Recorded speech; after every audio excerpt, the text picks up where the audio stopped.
The Book of Genesis. In the beginning God created the heavens and the earth. Now the earth was formless and empty. Darkness was on the surface of the deep. God's Spirit was hovering over the surface of the waters. God said, "Let there be light," and there was light. God saw the light and saw that it was good. God divided the light from the darkness. God called the light day, and the darkness he called night. There was evening and there was morning, one day. God said, "Let there be an expanse in the midst of the waters, and let it divide the waters from the waters." God made the expanse, and divided the waters which were under the expanse from the waters which were above the expanse, and it was so. God called the expanse sky. There was evening and there was morning, a second day. God said, "Let the waters under the sky be gathered together to one place, and let the dry land appear." And it was so. God called the dry land earth, and the gathering together of the waters he called seas. God saw that it was good. God said, "Let the earth put forth grass, herbs yielding seed, and fruit trees bearing fruit after their kind, with its seed in it on the earth." And it was so. The earth brought forth grass, herbs yielding seed after their kind, and trees bearing fruit with its seed in it after their kind. And God saw that it was good. There was evening and there was morning, a third day. God said, "Let there be lights in the expanse of the sky to divide the day from the night, and let them be for signs, and for seasons, and for days and years, and let them be for lights in the expanse of sky to give light on the earth." And it was so. God made the two great lights, the greater light to rule the day, and the lesser light to rule the night. He also made the stars. God set them in the expanse of sky to give light to the earth, and to rule over the day and over the night, and to divide the light from the darkness. God saw that it was good. There was evening and there was morning, a fourth day. God said, "Let the waters swarm with swarms of living creatures, and let birds fly above the earth in the open expanse of sky." God created the large sea creatures, and every living creature that moves, with which the waters swarmed after their kind, and every winged bird after its kind. God saw that it was good. God blessed them, saying, "Be fruitful and multiply, and fill the waters and the seas, and let birds multiply on the earth." There was evening and there was morning, a fifth day. God said, "Let the earth bring forth living creatures after their kind, cattle, creeping things, and animals of the earth after their kind." And it was so.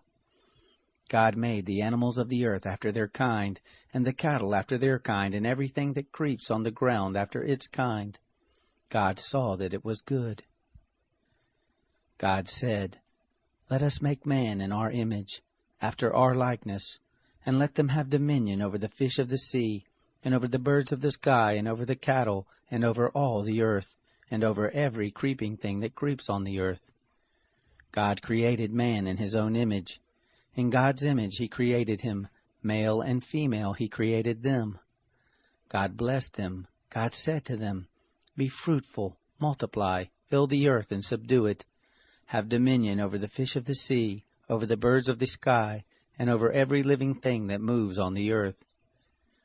God said, "Behold, I have given you every herb yielding seed, which is on the surface of all the earth, and every tree which bears fruit yielding seed. It will be your food. To every animal of the earth, and to every bird of the sky, and to everything that creeps on the earth in which there is life, I have given every green herb for food." And it was so. God saw everything that he had made, and behold, it was very good. There was evening and there was morning, the sixth day. The heavens and the earth were finished, and all the host of them. On the seventh day God finished his work which he had made, and he rested on the seventh day from all his work which he had made. God blessed the seventh day, and made it holy, because he rested in it from all his work which he had created and made. This is the history of the generations of the heavens and of the earth when they were created, in the day that the Lord God made earth and the heavens. No plant of the field was yet in the earth, and no herb of the field had yet sprung up, for the Lord God had not caused it to rain on the earth.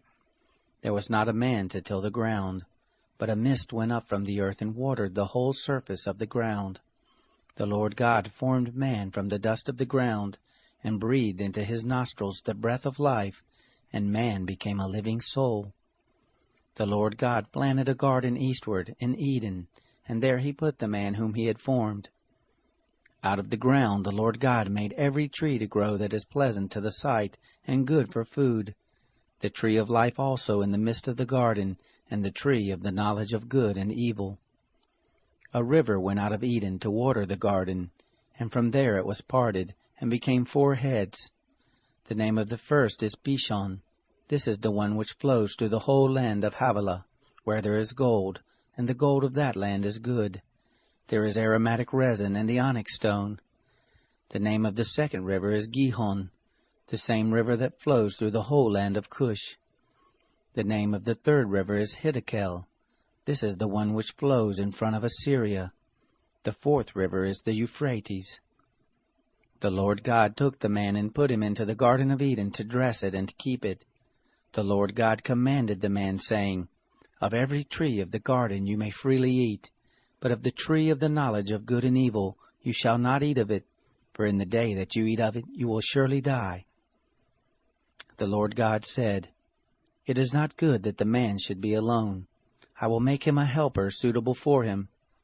Out of the ground the Lord God formed every animal of the field, and every bird of the sky, and brought them to the man to see what he would call them. Whatever the man called every living creature, that was its name. The man gave names to all cattle, and to the birds of the sky, and to every animal of the field, but for the man there was not found a helper suitable for him. The Lord God caused a deep sleep to fall on the man, and he slept.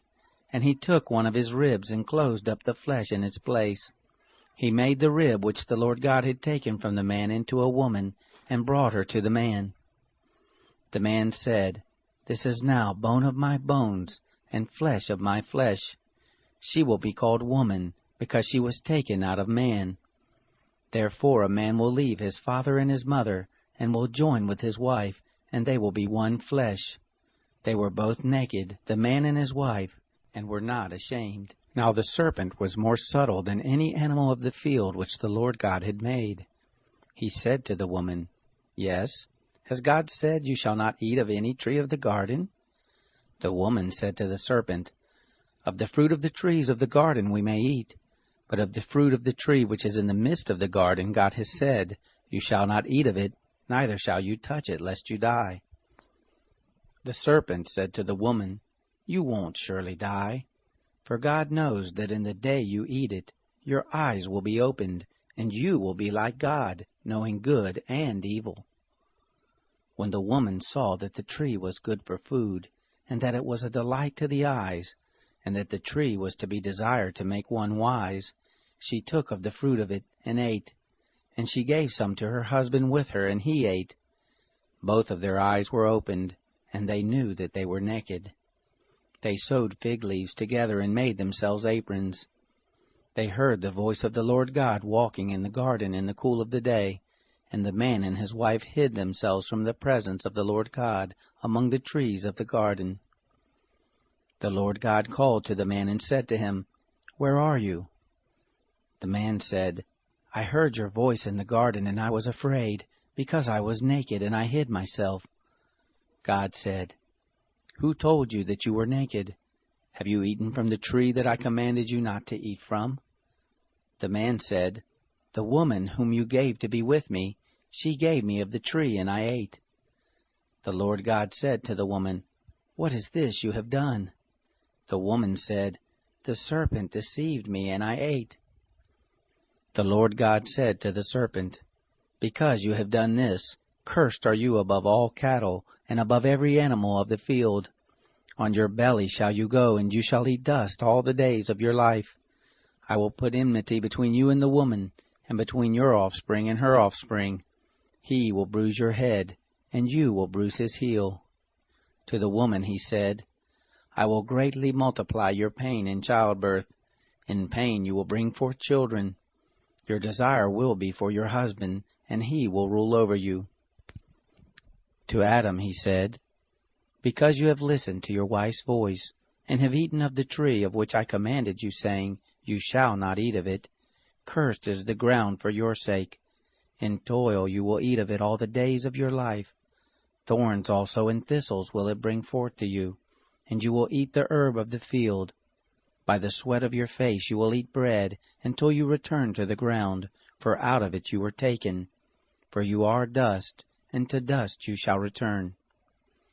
The man called his wife Eve, because she was the mother of all living. The Lord God made coats of skins for Adam and for his wife, and clothed them. The Lord God said, "Behold, the man has become like one of us, knowing good and evil. Now, lest he put forth his hand, and also take of the tree of life, and eat, and live forever." Therefore the Lord God sent him forth from the Garden of Eden, to till the ground from whence he was taken. So he drove out the man, and he placed cherubs at the east of the Garden of Eden, and the flame of a sword which turned every way, to guard the way to the tree of life. The man knew Eve his wife. She conceived and gave birth to Cain, and said, "I have gotten a man with the Lord's help." Again she gave birth to Cain's brother Abel. Abel was a keeper of sheep, but Cain was a tiller of the ground. As time passed, it happened that Cain brought an offering to the Lord from the fruit of the ground. Abel also brought some of the firstborn of his flock and of the fat of it. The Lord respected Abel and his offering, but he didn't respect Cain and his offering. Cain was very angry, and the expression on his face fell. The Lord said to Cain, "Why are you angry? Why has the expression of your face fallen? If you do well, will it not be lifted up? If you don't do well, sin crouches at the door. Its desire is for you, but you are to rule over it." Cain said to Abel his brother, "Let's go into the field." It happened when they were in the field, that Cain rose up against Abel his brother and killed him. The Lord said to Cain, "Where is Abel, your brother?" He said, "I don't know. Am I my brother's keeper?" The Lord said, "What have you done? The voice of your brother's blood cries to me from the ground. Now you are cursed because of the ground, which has opened its mouth to receive your brother's blood from your hand. From now on, when you till the ground, it won't yield its strength to you. You shall be a fugitive and a wanderer in the earth." Cain said to the Lord, "My punishment is greater than I can bear. Behold, you have driven me out this day from the surface of the ground. I will be hidden from your face, and I will be a fugitive and a wanderer in the earth. It will happen that whoever finds me will kill me." The Lord said to him, "Therefore, whoever slays Cain, vengeance will be taken on him sevenfold." The Lord appointed a sign for Cain, lest any finding him should strike him. Cain went out from the Lord's presence, and dwelt in the land of Nod on the east of Eden. Cain knew his wife. She conceived and gave birth to Enoch. He built a city, and called the name of the city after the name of his son Enoch. To Enoch was born Irad. Irad became the father of Mehujael. Mehujael became the father of Methushael. Methushael became the father of Lamech. Lamech took 2 wives. The name of the one was Ada, and the name of the other Zillah. Ada gave birth to Jabal, who was the father of those who dwell in tents and have cattle. His brother's name was Jubal, who was the father of all who handle the harp and pipe. Zillah also gave birth to Tubal-Cain, the forger of every cutting instrument of brass and iron. Tubal-Cain's sister was Naamah. Lamech said to his wives, "Ada and Zillah, hear my voice. You wives of Lamech, listen to my speech. For I have slain a man for wounding me, a young man for bruising me. If Cain will be avenged 7 times, truly Lamech 77 times. Adam knew his wife again. She gave birth to a son and named him Seth, for she said, "God has appointed me another child instead of Abel, for Cain killed him." There was also born a son to Seth, and he named him Enosh. Then men began to call on the Lord's name. This is the book of the generations of Adam. In the day that God created man, he made him in God's likeness. He created them male and female, and blessed them, and called their name Adam in the day they were created. Adam lived 130 years, and became the father of a son in his own likeness, after his image, and named him Seth. The days of Adam after he became the father of Seth were 800 years, and he became the father of sons and daughters. All the days that Adam lived were 930 years, then he died. Seth lived 105 years and became the father of Enosh. Seth lived after he became the father of Enosh 807 years, and became the father of sons and daughters. All the days of Seth were 912 years, then he died. Enosh lived 90 years and became the father of Kenan. Enosh lived after he became the father of Kenan 815 years, and became the father of sons and daughters. All the days of Enosh were 905 years, then he died. Kenan lived 70 years, and became the father of Mahalalel. Kenan lived after he became the father of Mahalalel 840 years, and became the father of sons and daughters. And all the days of Kenan were 910 years, then he died. Mahalalel lived 65 years, and became the father of Jared. Mahalalel lived after he became the father of Jared 830 years, and became the father of sons and daughters. All the days of Mahalalel were 895 years, then he died. Jared lived 162 years, and became the father of Enoch. Jared lived after he became the father of Enoch 800 years, and became the father of sons and daughters. All the days of Jared were 962 years, then he died. Enoch lived 65 years, and became the father of Methuselah. Enoch walked with God after he became the father of Methuselah 300 years, and became the father of sons and daughters. All the days of Enoch were 365 years. Enoch walked with God, and he was not, for God took him. Methuselah lived 187 years, and became the father of Lamech. Methuselah lived after he became the father of Lamech 782 years, and became the father of sons and daughters. All the days of Methuselah were 969 years, then he died. Lamech lived 182 years, and became the father of a son, and he named him Noah, saying, This same will comfort us in our work and in the toil of our hands, because of the ground which the Lord has cursed. Lamech lived after he became the father of Noah 595 years, and became the father of sons and daughters. All the days of Lamech were 777 years, then he died. Noah was 500 years old, and Noah became the father of Shem, Ham, and Japheth. It happened when men began to multiply on the surface of the ground, and daughters were born to them, that God's sons saw that men's daughters were beautiful, and they took for themselves wives of all that they chose. The Lord said, My spirit will not strive with man forever, because he also is flesh, yet will his days be 120 years. The Nephilim were in the earth in those days, and also after that, when God's sons came to men's daughters. They bore children to them. The same were the mighty men who were of old, men of renown. The Lord saw that the wickedness of man was great in the earth, and that every imagination of the thoughts of his heart was only evil continually. The Lord was sorry that he had made man on the earth, and it grieved him in his heart. The Lord said, I will destroy man whom I have created from the surface of the ground, man, along with animals, creeping things, and birds of the sky, for I am sorry that I have made them. But Noah found favor in the Lord's eyes. This is the history of the generations of Noah. Noah was a righteous man, blameless among the people of his time. Noah walked with God. Noah became the father of 3 sons, Shem, Ham, and Japheth. The earth was corrupt before God, and the earth was filled with violence. God saw the earth, and saw that it was corrupt, for all flesh had corrupted their way on the earth. God said to Noah, The end of all flesh has come before me, for the earth is filled with violence through them. Behold, I will destroy them with the earth. Make an ark of gopher wood. You shall make rooms in the ark, and shall seal it inside and outside with pitch. This is how you shall make it.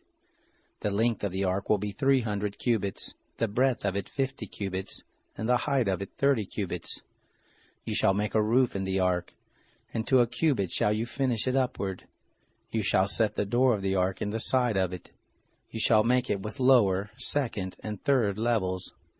I, even I, do bring the flood of waters on this earth to destroy all flesh having the breath of life from under the sky.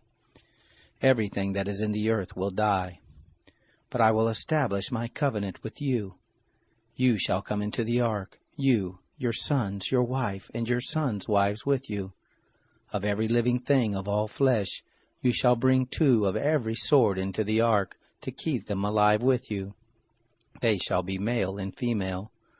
Of the birds after their kind, of the cattle after their kind, of every creeping thing of the ground after its kind, 2 of every sort shall come to you to keep them alive.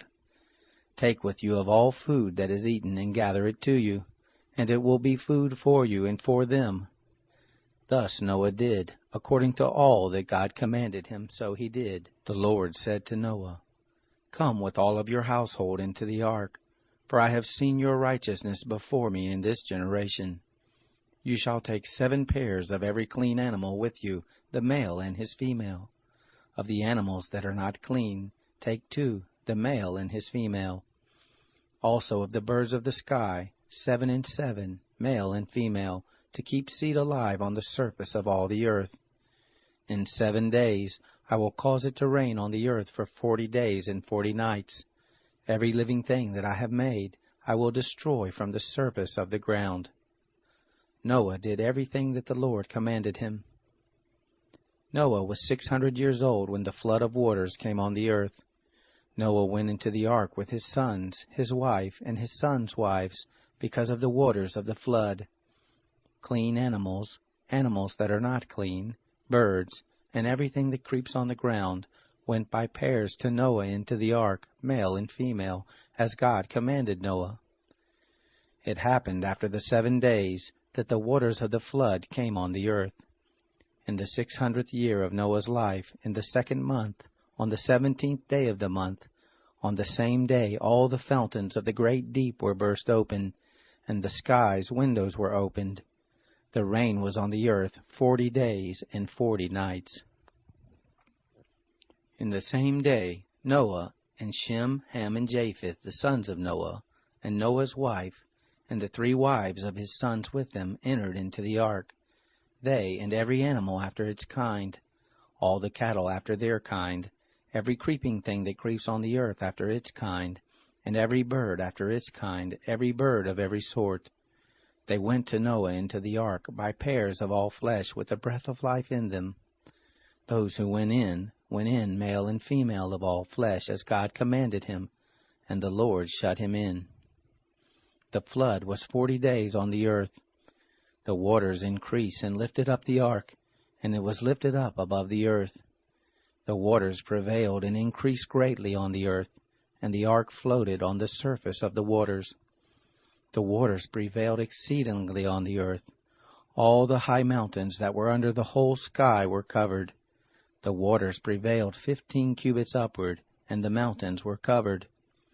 All flesh died that moved on the earth, including birds, cattle, animals, every creeping thing that creeps on the earth, and every man. All in whose nostrils was the breath of the Spirit of life, of all that was on the dry land, died. Every living thing was destroyed that was on the surface of the ground, including man, cattle, creeping things, and the birds of the sky. They were destroyed from the earth. Only Noah was left, and those who were with him in the ark. The waters prevailed on the earth 150 days. God remembered Noah, all the animals, and all the cattle that were with him in the ark. And God made a wind to pass over the earth. The waters subsided. The deep's fountains and the sky's windows were also stopped, and the rain from the sky was restrained. The waters receded from off the earth continually. After the end of 150 days the waters decreased. The ark rested in the 7th month, on the 17th day of the month, on Ararat's mountains. The waters receded continually until the 10th month. In the 10th month, on the first day of the month, the tops of the mountains were seen. It happened at the end of 40 days that Noah opened the window of the ark which he had made, and he sent forth a raven. It went back and forth until the waters were dried up from off the earth. He sent forth a dove from him to see if the waters were abated from off the surface of the ground. But the dove found no place to rest her foot, and she returned to him into the ark, for the waters were on the surface of the whole earth. He put forth his hand and took her, and brought her to him into the ark. He stayed yet another 7 days, and again he sent forth the dove out of the ark. The dove came back to him at evening, and behold, in her mouth was an olive leaf plucked off. So Noah knew that the waters were abated from off the earth. He stayed yet another 7 days, and sent forth the dove, and she didn't return to him any more. It happened in the 601st year, in the 1st month, in the 1st day of the month, the waters were dried up from off the earth. Noah removed the covering of the ark and looked. He saw that the surface of the ground was dried. In the 2nd month, on the 27th day of the month, the earth was dry. God spoke to Noah, saying, Go forth from the ark, you and your wife, and your sons' wives with you. Bring forth with you every living thing that is with you of all flesh, including birds, cattle, and every creeping thing that creeps on the earth, that they may breed abundantly in the earth, and be fruitful and multiply on the earth. Noah went forth with his sons, his wife, and his sons' wives with him. Every animal, every creeping thing, and every bird, whatever moves on the earth after their families, went forth out of the ark. Noah built an altar to the Lord, and took of every clean animal, and of every clean bird, and offered burnt offerings on the altar. The Lord smelled the sweet savor. The Lord said in his heart, I will not again curse the ground any more for man's sake, because the imagination of man's heart is evil from his youth. Neither will I ever again strike everything living as I have done. While the earth remains, seed time and harvest, and cold and heat, and summer and winter, and day and night shall not cease. God blessed Noah and his sons, and said to them, Be fruitful and multiply, and replenish the earth. The fear of you and the dread of you will be on every animal of the earth, and on every bird of the sky. Everything that the ground teems with, and all the fish of the sea are delivered into your hand. Every moving thing that lives will be food for you. As the green herb, I have given everything to you. But flesh with the life of it, the blood of it, you shall not eat. I will surely require your blood of your lives. At the hand of every animal I will require it. At the hand of man, even at the hand of every man's brother, I will require the life of man. Whoever sheds man's blood, by man will his blood be shed, for in the image of God made he man. Be fruitful and multiply. Bring forth abundantly in the earth, and multiply in it. God spoke to Noah and to his sons with him, saying, As for me, behold, I establish my covenant with you, and with your offspring after you, and with every living creature that is with you, the birds, the cattle, and every animal of the earth with you. Of all that go out of the ark, even every animal of the earth, I will establish my covenant with you.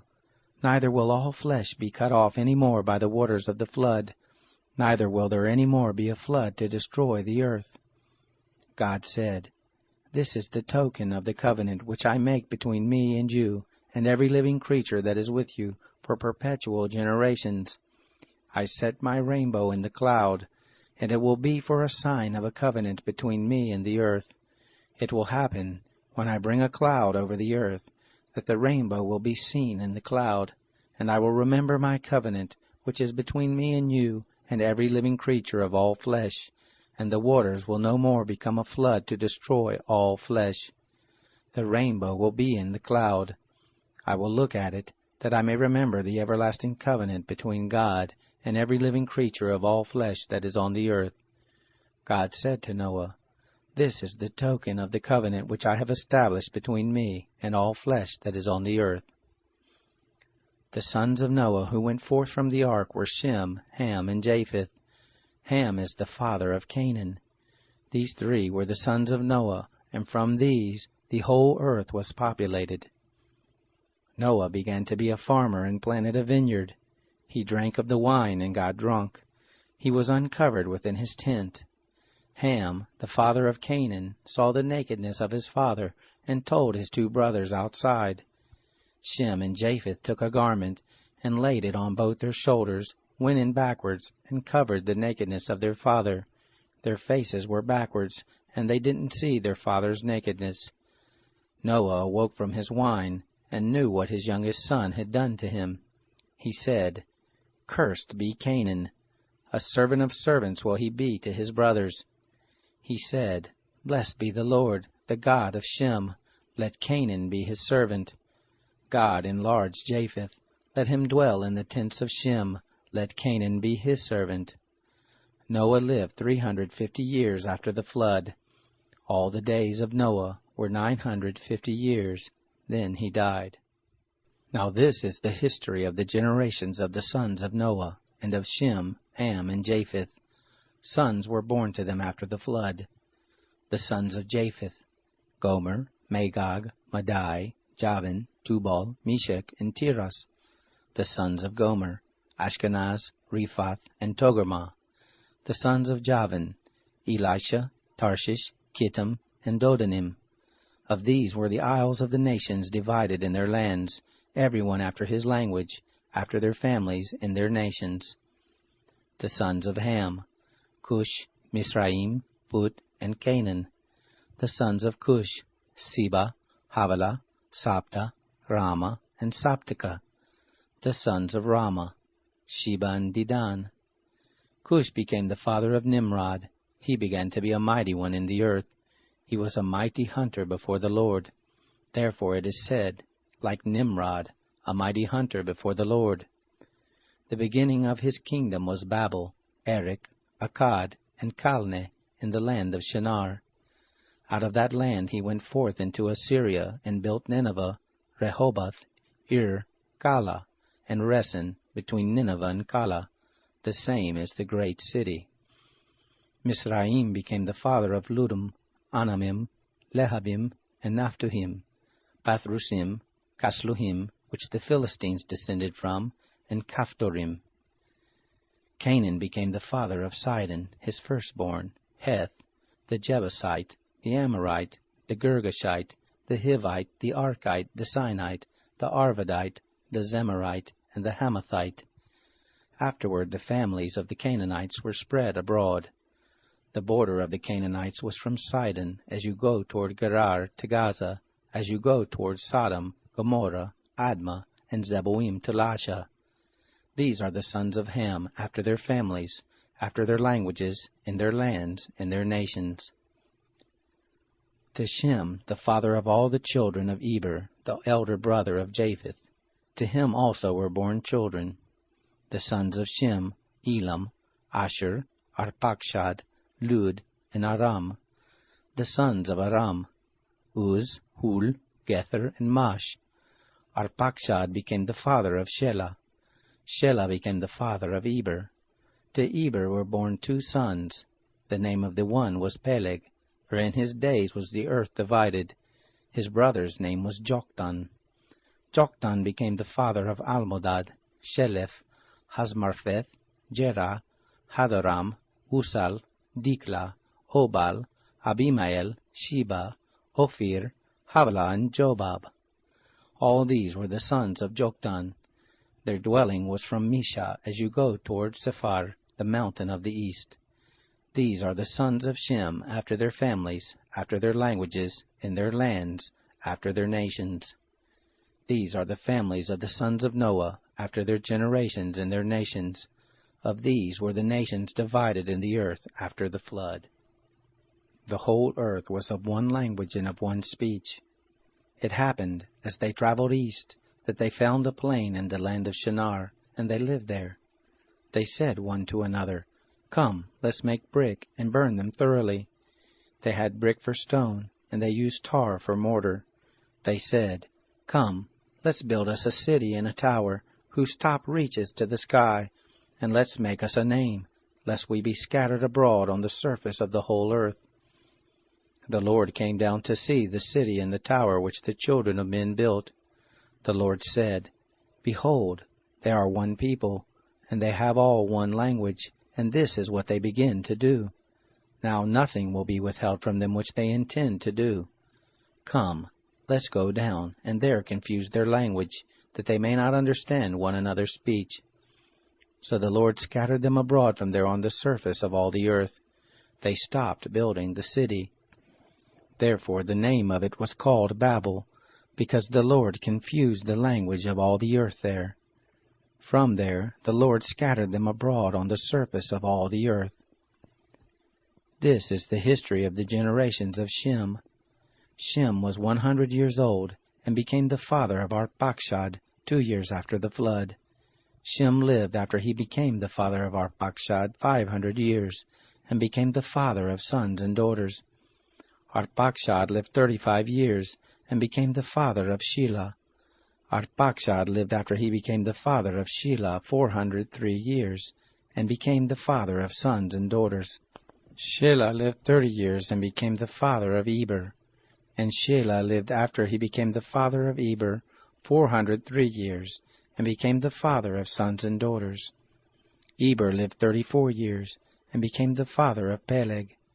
Eber lived after he became the father of Peleg 430 years, and became the father of sons and daughters. Peleg lived 30 years, and became the father of Reu. Peleg lived after he became the father of Reu 209 years, and became the father of sons and daughters. Reu lived 32 years, and became the father of Serug. Reu lived after he became the father of Serug 207 years, and became the father of sons and daughters. Serug lived 30 years, and became the father of Nahor. Serug lived after he became the father of Nahor 200 years, and became the father of sons and daughters. Nahor lived 29 years, and became the father of Terah. Nahor lived after he became the father of Terah 119 years, and became the father of sons and daughters. Terah lived 70 years, and became the father of Abram, Nahor, and Haran. Now this is the history of the generations of Terah. Terah became the father of Abram, Nahor, and Haran. Haran became the father of Lot. Haran died before his father Terah in the land of his birth, in Ur of the Chaldees. Abram and Nahor took wives.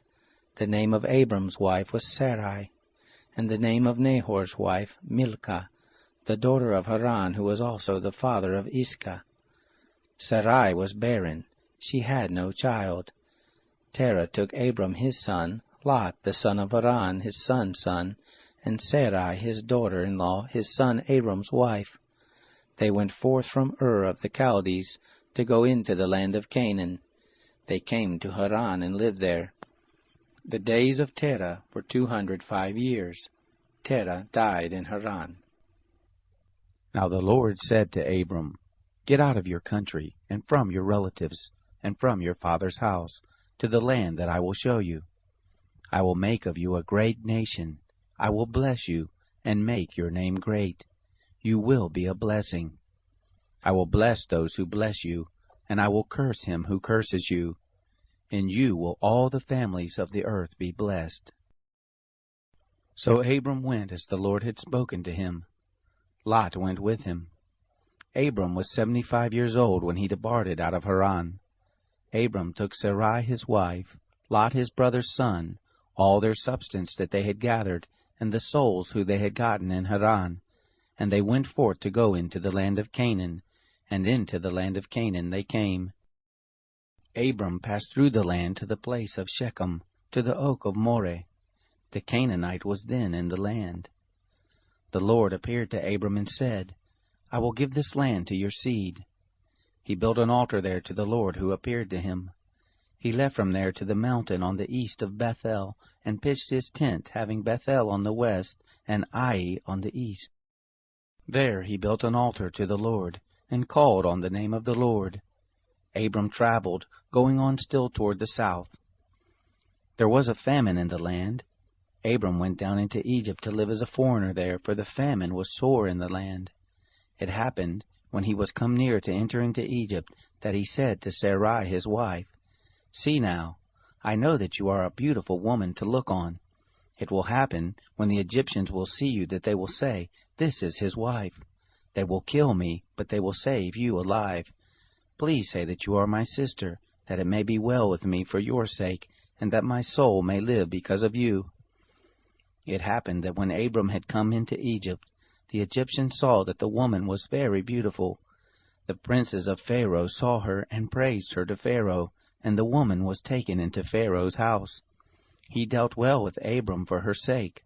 He had sheep and oxen and male donkeys, and men servants and maid servants and female donkeys and camels.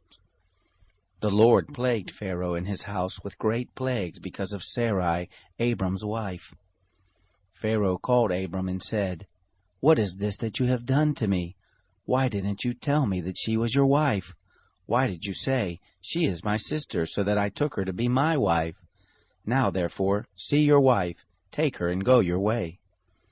Pharaoh gave men charge concerning him, and they brought him on the way and his wife and all that he had. Abram went up out of Egypt, he, his wife, all that he had, and Lot with him, into the south. Abram was very rich in cattle, in silver, and in gold. He went on his journeys from the south even to Bethel, to the place where his tent had been at the beginning, between Bethel and Ai, to the place of the altar, which he had made there at the first. There Abram called on the name of the Lord. Lot also, who went with Abram, had flocks and herds and tents.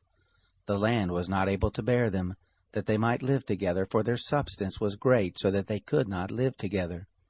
There was strife between the herdsmen of Abram's cattle and the herdsmen of Lot's cattle, and the Canaanite and the Perizzite lived then in the land.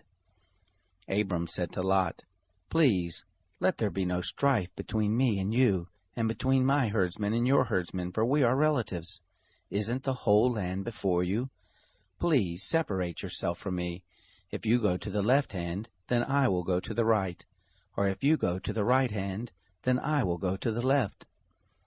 Lot lifted up his eyes and saw all the plain of the Jordan, that it was well watered everywhere, before the Lord destroyed Sodom and Gomorrah. It was like the garden of the Lord, like the land of Egypt as you go to Zoar. So Lot chose the plain of the Jordan for himself. Lot traveled east, and they separated themselves the one from the other. Abram lived in the land of Canaan, and Lot lived in the cities of the plain, and moved his tent as far as Sodom. Now the men of Sodom were exceedingly wicked, and sinners against the Lord.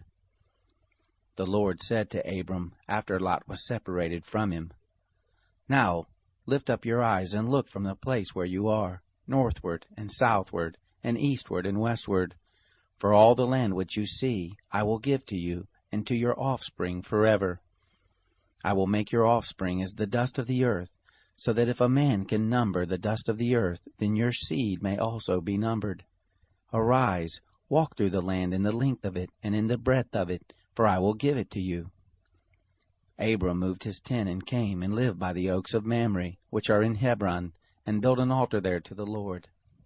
It happened in the days of Amraphel, king of Shinar, Arioch, king of Elasar, Kedorlaomer, king of Elam, and Tidal, king of Goim, that they made war with Bera, king of Sodom, and with Birsha, king of Gomorrah, Shinab, king of Admah, and Shemabir, king of Zeboim, and the king of Bela, the same is Zoar. All these joined together in the valley of Siddim, the same is the Salt Sea. 12 years they served Kedorlaomer, and in the 13th year they rebelled. In the 14th year Kedorlaomer came, and the kings who were with him, and struck the Rephaim in Ashtaroth Karnaim, and the Zuzim in Ham, and the Emim in Shaveh Kiriathaim, and the Horites in their Mount Seir, to El Paran, which is by the wilderness. They returned and came to En Mishpat, the same is Kadesh, and struck all the country of the Amalekites, and also the Amorites that lived in Hazazon Tamar. There went out the king of Sodom, and the king of Gomorrah, and the king of Admah, and the king of Zeboim, and the king of Bela, the same is Zoar, and they set the battle in array against them in the valley of Siddim, against Kedorlaomer king of Elam, and Tidal king of Goim, and Amraphel king of Shinar, and Arioch king of Elasar, 4 kings against the 5. Now the valley of Siddim was full of tar pits, and the kings of Sodom and Gomorrah fled, and they fell there, and those who remained fled to the mountain. They took all the goods of Sodom and Gomorrah, and all their food, and went their way. They took Lot, Abram's brother's son, who lived in Sodom, and his goods, and departed. One who had escaped came and told Abram the Hebrew. Now he lived by the oaks of Mamre, the Amorite, brother of Eshcol, and brother of Aner, and these were allies of Abram. When Abram heard that his relative was taken captive, he led forth his trained men, born in his house, 318, and pursued as far as Dan. He divided himself against them by night, he and his servants, and struck them, and pursued them to Hobah, which is on the left hand of Damascus. He brought back all the goods, and also brought back his relative Lot and his goods, and the women also, and the people. The king of Sodom went out to meet him, after his return from the slaughter of Kedorlaomer, and the kings who were with him, at the valley of Shaveh, the same is the king's valley. Melchizedek king of Salem brought forth bread and wine, and he was priest of God Most High. He blessed him and said, Blessed be Abram of God Most High, possessor of heaven and earth, and blessed be God Most High, who has delivered your enemies into your hand. Abram gave him 1/10 of all. The king of Sodom said to Abram, Give me the people, and take the goods to yourself. Abram said to the king of Sodom, I have lifted up my hands to the Lord God Almighty, possessor of heaven and earth, that I will not take a thread, nor a shoe latchet, nor anything that is yours, lest you should say, I have made Abram rich, except only that which the young men have eaten, and the portion of the men who went with me, Aner, Eshcol, and Mamre, let them take their portion. After these things the word of the Lord came to Abram in a vision, saying, Don't be afraid, Abram. I am your shield, your exceedingly great reward. Abram said, Lord God, what will you give me, seeing I go childless, and he who will inherit my estate is Eliezer of Damascus? Abram said, Behold, to me you have given no seed, and behold, one born in my house is my heir. Behold, the word of the Lord came to him, saying, This man will not be your heir, but he who will come forth out of your own body will be your heir. The Lord brought him outside and said, Look now toward the sky, and count the stars, if you are able to count them. He said to Abram, So shall your seed be. He believed in the Lord, and he reckoned it to him for righteousness. He said to him, I am the Lord who brought you out of Ur of the Chaldees, to give you this land to inherit it. He said, Lord God, how will I know that I will inherit it? He said to him, Take me a heifer 3 years old, a female goat 3 years old, a ram 3 years old, a turtle dove, and a young pigeon. He took him all these and divided them in the middle, and laid each half opposite the other, but he didn't divide the birds. The birds of prey came down on the carcasses, and Abram drove them away. When the sun was going down, a deep sleep fell on Abram. Now terror and great darkness fell on him. He said to Abram, Know for sure that your seed will live as foreigners in a land that is not theirs, and will serve them. They will afflict them 400 years. I will also judge that nation whom they will serve. Afterward they will come out with great substance. But you will go to your fathers in peace. You will be buried in a good old age. In the 4th generation they will come here again, for the iniquity of the Amorite is not yet full. It came to pass that, when the sun went down and it was dark, behold, a smoking furnace and a flaming torch passed between these pieces.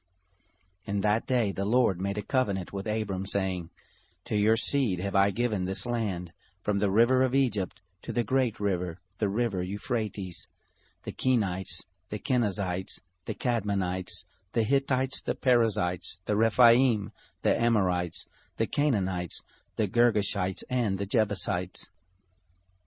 Now Sarai, Abram's wife, bore him no children. She had a handmaid, an Egyptian, whose name was Hagar. Sarai said to Abram, "See now, the Lord has restrained me from bearing. Please go in to my handmaid. It may be that I will obtain children by her." Abram listened to the voice of Sarai. Sarai, Abram's wife, took Hagar the Egyptian, her handmaid, after Abram had lived 10 years in the land of Canaan, and gave her to Abram her husband to be his wife. He went in to Hagar, and she conceived. When she saw that she had conceived, her mistress was despised in her eyes. Sarai said to Abram, "This wrong is your fault. I gave my handmaid into your bosom, and when she saw that she had conceived, I was despised in her eyes. The Lord judge between me and you." But Abram said to Sarai, "Behold, your maid is in your hand. Do to her whatever is good in your eyes." Sarai dealt harshly with her, and she fled from her face. The angel of the Lord found her by a fountain of water in the wilderness, by the fountain in the way to Shur.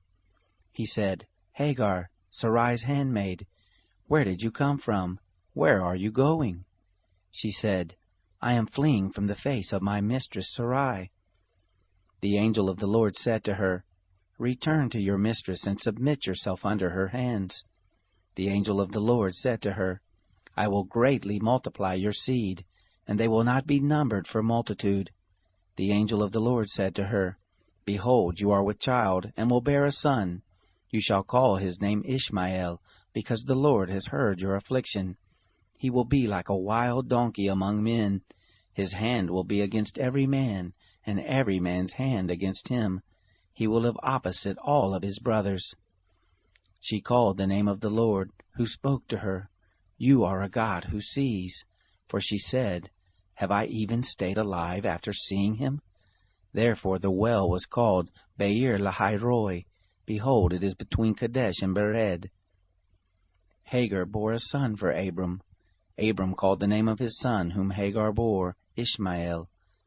Abram was 86 years old when Hagar bore Ishmael to Abram.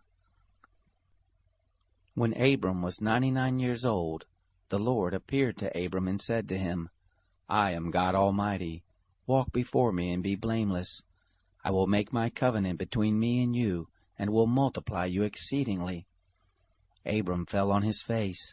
God talked with him, saying, "As for me, behold, my covenant is with you. You will be the father of a multitude of nations. Neither will your name any more be called Abram, but your name will be Abraham, for the father of a multitude of nations have I made you. I will make you exceeding fruitful, and I will make nations of you. Kings will come out of you. I will establish my covenant between me and you, and your seed after you throughout their generations, for an everlasting covenant, to be a God to you, and to your seed after you. I will give to you, and to your seed after you, the land where you are traveling, all the land of Canaan, for an everlasting possession. I will be their God." God said to Abraham, "As for you, you will keep my covenant, you and your seed after you throughout their generations. This is my covenant which you shall keep between me and you and your seed after you. Every male among you shall be circumcised. You shall be circumcised in the flesh of your foreskin.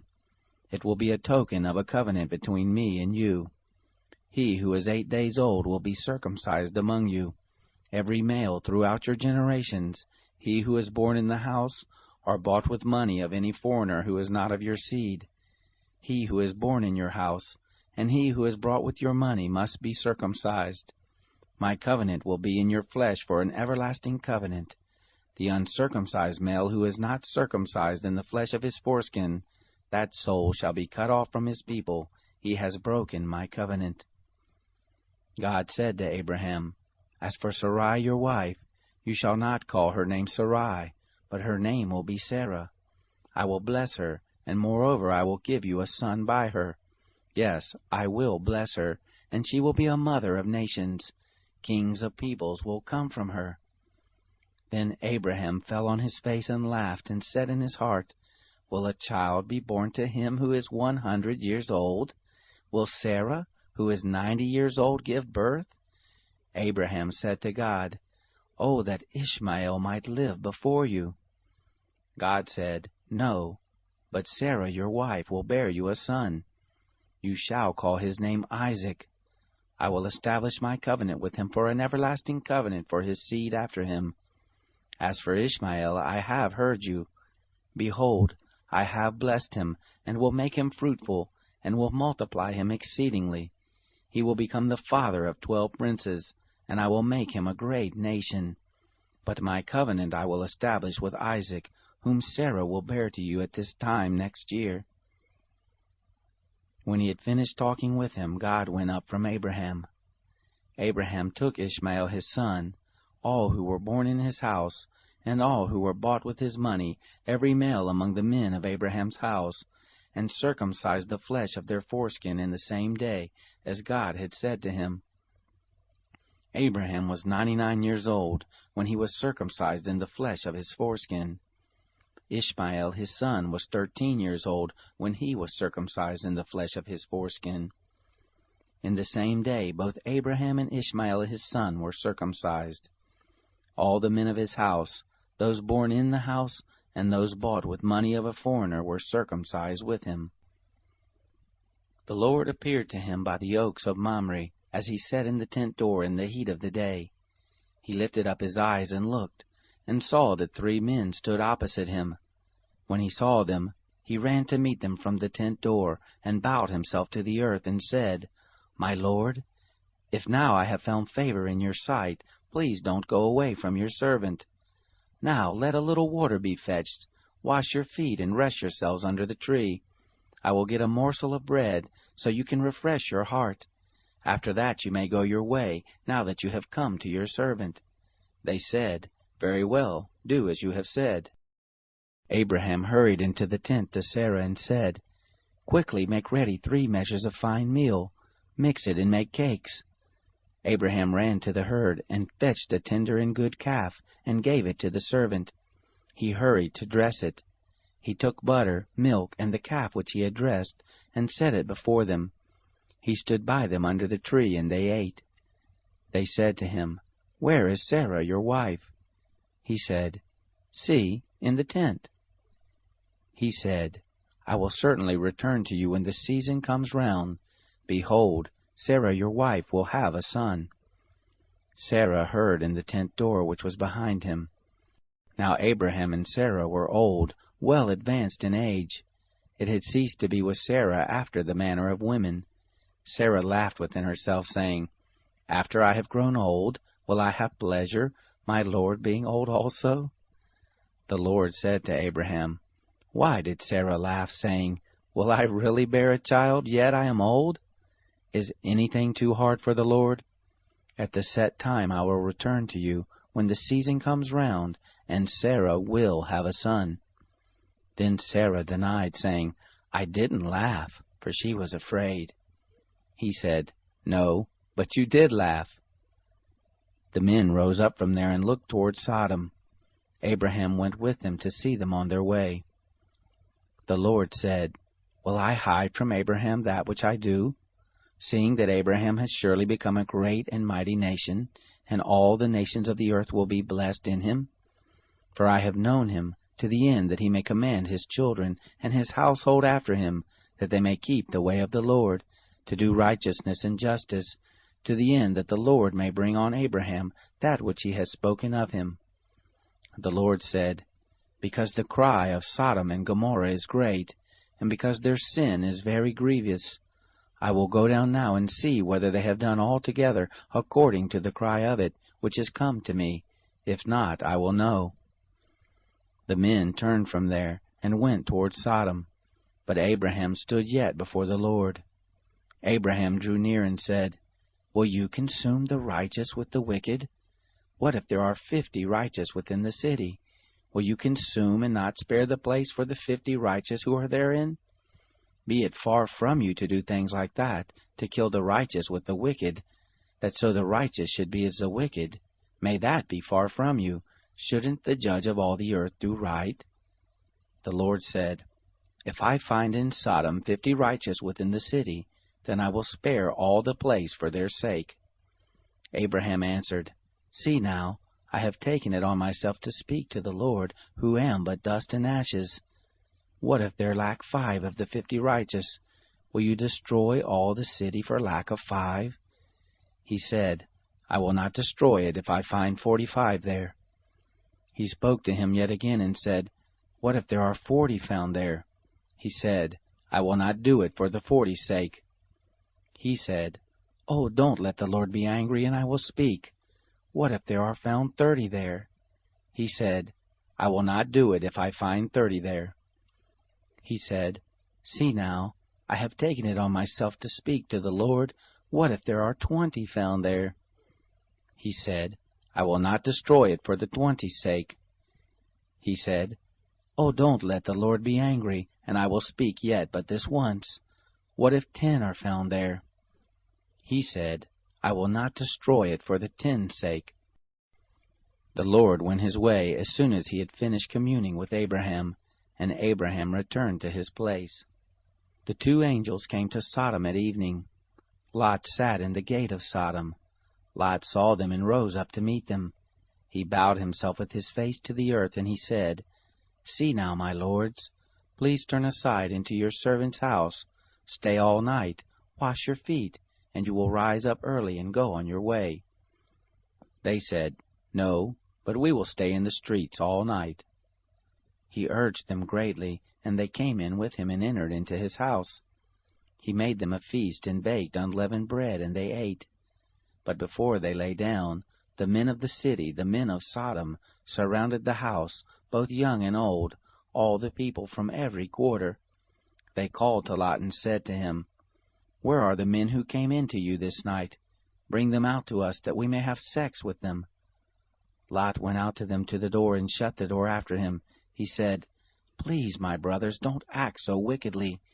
See now, I have 2 virgin daughters. Please let me bring them out to you, and do you to them as is good in your eyes.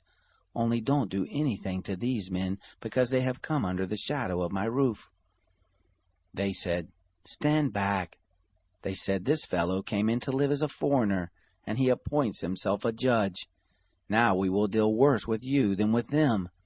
They pressed hard on the man, even Lot, and drew near to break the door. But the men put forth their hand, and brought Lot into the house to them, and shut the door. They struck the men who were at the door of the house with blindness, both small and great, so that they wearied themselves to find the door. The men said to Lot, Do you have anybody else here? Sons-in-law, your sons, your daughters, and whoever you have in the city, bring them out of the place, for we will destroy this place, because the cry of them is grown great before the Lord. The Lord has sent us to destroy it. Lot went out and spoke to his sons-in-law, who were pledged to marry his daughters, and said, Get up, get out of this place, for the Lord will destroy the city. But he seemed to his sons-in-law to be joking. When the morning arose, then the angels hurried Lot, saying, Arise, take your wife, and your 2 daughters who are here, lest you be consumed in the iniquity of the city. But he lingered, and the men laid hold on his hand, and on the hand of his wife, and on the hand of his 2 daughters, the Lord being merciful to him, and they took him out, and set him outside of the city. It came to pass, when they had taken them out, that he said, Escape for your life. Don't look behind you, neither stay anywhere in the plain. Escape to the mountain, lest you be consumed. Lot said to them, Oh, not so, my lord. See now, your servant has found favor in your sight, and you have magnified your loving kindness, which you have shown to me in saving my life. I can't escape to the mountain, lest evil overtake me and I die. See now, this city is near to flee to, and it is a little one. Oh, let me escape there. Isn't it a little one? And my soul will live. He said to him, Behold, I have granted your request concerning this thing also, that I will not overthrow the city of which you have spoken. Hurry, escape there, for I can't do anything until you get there. Therefore the name of the city was called Zoar.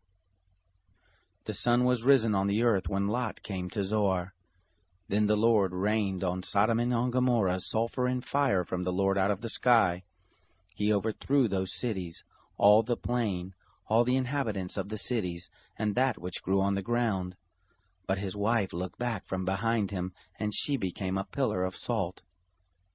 Abraham got up early in the morning to the place where he had stood before the Lord. He looked toward Sodom and Gomorrah, and toward all the land of the plain, and looked, and saw that the smoke of the land went up as the smoke of a furnace. It happened, when God destroyed the cities of the plain, that God remembered Abraham, and sent Lot out of the midst of the overthrow, when he overthrew the cities in which Lot lived. Lot went up out of Zoar, and lived in the mountain, and his 2 daughters with him, for he was afraid to live in Zoar. He lived in a cave with his 2 daughters. The firstborn said to the younger, Our father is old, and there is not a man in the earth to come in to us after the manner of all the earth. Come, let's make our father drink wine, and we will lie with him, that we may preserve our father's seed. They made their father drink wine that night, and the firstborn went in and lay with her father. He didn't know when she lay down, nor when she arose. It came to pass on the next day that the firstborn said to the younger, Behold, I lay last night with my father. Let us make him drink wine again tonight. You go in and lie with him, that we may preserve our father's seed. They made their father drink wine that night also. The younger arose and lay with him. He didn't know when she lay down, nor when she arose. Thus both of Lot's daughters were with child by their father.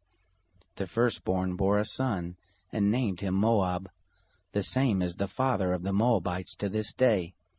The younger also bore a son, and called his name Ben-Ammi. The same is the father of the children of Ammon to this day. Abraham traveled from there toward the land of the south, and lived between Kadesh and Shur. He lived as a foreigner in Gerar. Abraham said about Sarah his wife, She is my sister. Abimelech king of Gerar sent and took Sarah. But God came to Abimelech in a dream of the night, and said to him, Behold, you are a dead man, because of the woman whom you have taken, for she is a man's wife. Now Abimelech had not come near her. He said, Lord, will you kill even a righteous nation? Didn't he tell me she is my sister? She, even she herself, said, He is my brother. In the integrity of my heart and the innocence of my hands have I done this.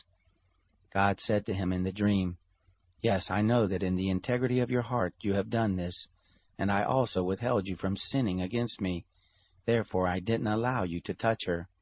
Now therefore restore the man's wife, for he is a prophet, and he will pray for you, and you will live. If you don't restore her, know for sure that you will die, you and all who are yours. Abimelech rose early in the morning, and called all his servants, and told all these things in their ear. The men were very scared. Then Abimelech called Abraham, and said to him, What have you done to us? How have I sinned against you, that you have brought on me and on my kingdom a great sin? You have done deeds to me that ought not to be done. Abimelech said to Abraham, What did you see that you have done this thing? Abraham said, Because I thought, Surely the fear of God is not in this place. They will kill me for my wife's sake. Moreover, she is indeed my sister, the daughter of my father, but not the daughter of my mother, and she became my wife.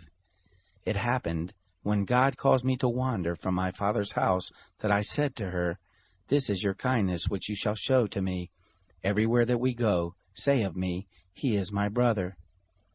Abimelech took sheep and oxen, men servants and women servants, and gave them to Abraham, and restored Sarah his wife to him.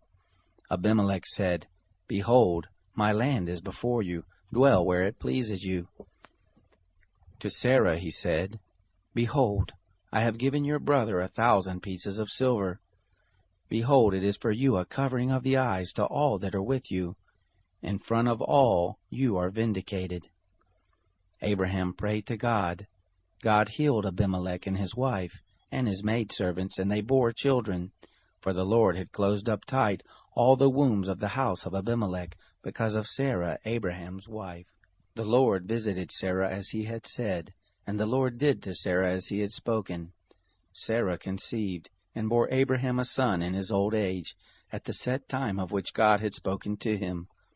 Abraham called his son who was born to him, whom Sarah bare to him, Isaac. Abraham circumcised his son Isaac when he was 8 days old, as God had commanded him. Abraham was 100 years old when his son Isaac was born to him. Sarah said, God has made me laugh. Everyone who hears will laugh with me. She said, Who would have said to Abraham that Sarah would nurse children? For I have borne him a son in his old age. The child grew and was weaned. Abraham made a great feast on the day that Isaac was weaned. Sarah saw the son of Hagar the Egyptian, whom she had borne to Abraham, mocking. Therefore she said to Abraham, Cast out this handmaid and her son, for the son of this handmaid will not be heir with my son, even with Isaac. The thing was very grievous in Abraham's sight on account of his son. God said to Abraham, Don't let it be grievous in your sight because of the boy, and because of your handmaid. In all that Sarah says to you, listen to her voice, for from Isaac will your seed be called. Also of the son of the handmaid will I make a nation, because he is your seed. Abraham rose up early in the morning, and took bread and a bottle of water, and gave it to Hagar, putting it on her shoulder, and gave her the child, and sent her away. She departed and wandered in the wilderness of Beersheba. The water in the bottle was spent, and she cast the child under one of the shrubs. She went and sat down opposite him a good way off, about a bow shot away. For she said, Don't let me see the death of the child. She sat over against him and lifted up her voice and wept. God heard the voice of the boy. The angel of God called to Hagar out of the sky and said to her, What ails you, Hagar? Don't be afraid, for God has heard the voice of the boy where he is. Get up, lift up the boy, and hold him in your hand, for I will make him a great nation. God opened her eyes, and she saw a well of water. She went, filled the bottle with water, and gave the boy drink. God was with the boy, and he grew. He lived in the wilderness, and became, as he grew up, an archer. He lived in the wilderness of Paran. His mother took a wife for him out of the land of Egypt. It happened at that time that Abimelech and Phicol, the captain of his host, spoke to Abraham, saying, God is with you in all that you do. Now therefore swear to me here by God that you will not deal falsely with me, nor with my son, nor with my son's son. But according to the kindness that I have done to you, you shall do to me, and to the land in which you have lived as a foreigner. Abraham said, I will swear. Abraham complained to Abimelech because of a water well which Abimelech's servants had violently taken away. Abimelech said, I don't know who has done this thing, neither did you tell me, neither did I hear of it until today. Abraham took sheep and oxen and gave them to Abimelech. Those two made a covenant. Abraham set 7 ewe lambs of the flock by themselves. Abimelech said to Abraham, What do these 7 ewe lambs which you have set by themselves mean? He said, You shall take these 7 ewe lambs from my hand, that it may be a witness to me that I have dug this well. Therefore he called that place Beersheba, because they both swore there. So they made a covenant at Beersheba. Abimelech rose up with Phicol, the captain of his host, and they returned into the land of the Philistines. Abraham planted a tamarisk tree in Beersheba, and called there on the name of the Lord, the everlasting God. Abraham lived as a foreigner in the land of the Philistines many days. It happened after these things that God tested Abraham and said to him, Abraham. He said, Here I am. He said, Now take your son, your only son, whom you love, even Isaac, and go into the land of Moriah. Offer him there for a burnt offering on one of the mountains which I will tell you of. Abraham rose early in the morning and saddled his donkey, and took 2 of his young men with him and Isaac his son. He split the wood for the burnt offering and rose up, and went to the place of which God had told him. On the 3rd day Abraham lifted up his eyes and saw the place far off. Abraham said to his young men, Stay here with the donkey. The boy and I will go yonder. We will worship, and come back to you. Abraham took the wood of the burnt offering and laid it on his son Isaac. He took in his hand the fire and the knife. They both went together. Isaac spoke to Abraham his father and said, My father? He said, Here I am, my son. He said, Here is the fire and the wood, but where is the lamb for a burnt offering? Abraham said, God will provide himself the lamb for a burnt offering, my son. So they both went together. They came to the place which God had told him of. Abraham built the altar there, and laid the wood in order, bound Isaac his son, and laid him on the altar on the wood. Abraham stretched forth his hand, and took the knife to kill his son. The angel of the Lord called to him out of the sky, and said, Abraham, Abraham. He said, Here I am. He said, Don't lay your hand on the boy, neither do anything to him, for now I know that you fear God, seeing that you have not withheld your son, your only son, from me. Abraham lifted up his eyes and looked, and saw that behind him was a ram caught in the thicket by his horns. Abraham went and took the ram, and offered him up for a burnt offering instead of his son. Abraham called the name of that place Yahweh-Jireh, as it is said to this day, In the Lord's mountain it will be provided. The angel of the Lord called to Abraham a second time out of the sky, and said, I have sworn by myself, says the Lord, because you have done this thing, and have not withheld your son, your only son, that in blessing I will bless you, and in multiplying I will multiply your seed as the stars of the heavens, and as the sand which is on the seashore. Your seed will possess the gate of his enemies. In your seed will all the nations of the earth be blessed, because you have obeyed my voice. So Abraham returned to his young men, and they rose up and went together to Beersheba. Abraham lived at Beersheba. It happened after these things, that it was told Abraham, saying, Behold, Milcah, she also has borne children to your brother Nahor, Uz his firstborn, Buz his brother, Kemuel the father of Aram, Chesed, Hazo, Pildash, Jidlaph, and Bethuel. Bethuel became the father of Rebekah. These 8 Milcah bore to Nahor, Abraham's brother. His concubine, whose name was Reumah, also bare Tebah, Gaham, Tahash, and Maachah. Sarah lived 127 years. These were the years of Sarah's life. Sarah died in Kiriath Arba, the same as Hebron, in the land of Canaan. Abraham came to mourn for Sarah and to weep for her. Abraham rose up from before his dead, and spoke to the children of Heth, saying, I am a stranger and a foreigner living with you. Give me a possession of a burying place with you, that I may bury my dead out of my sight.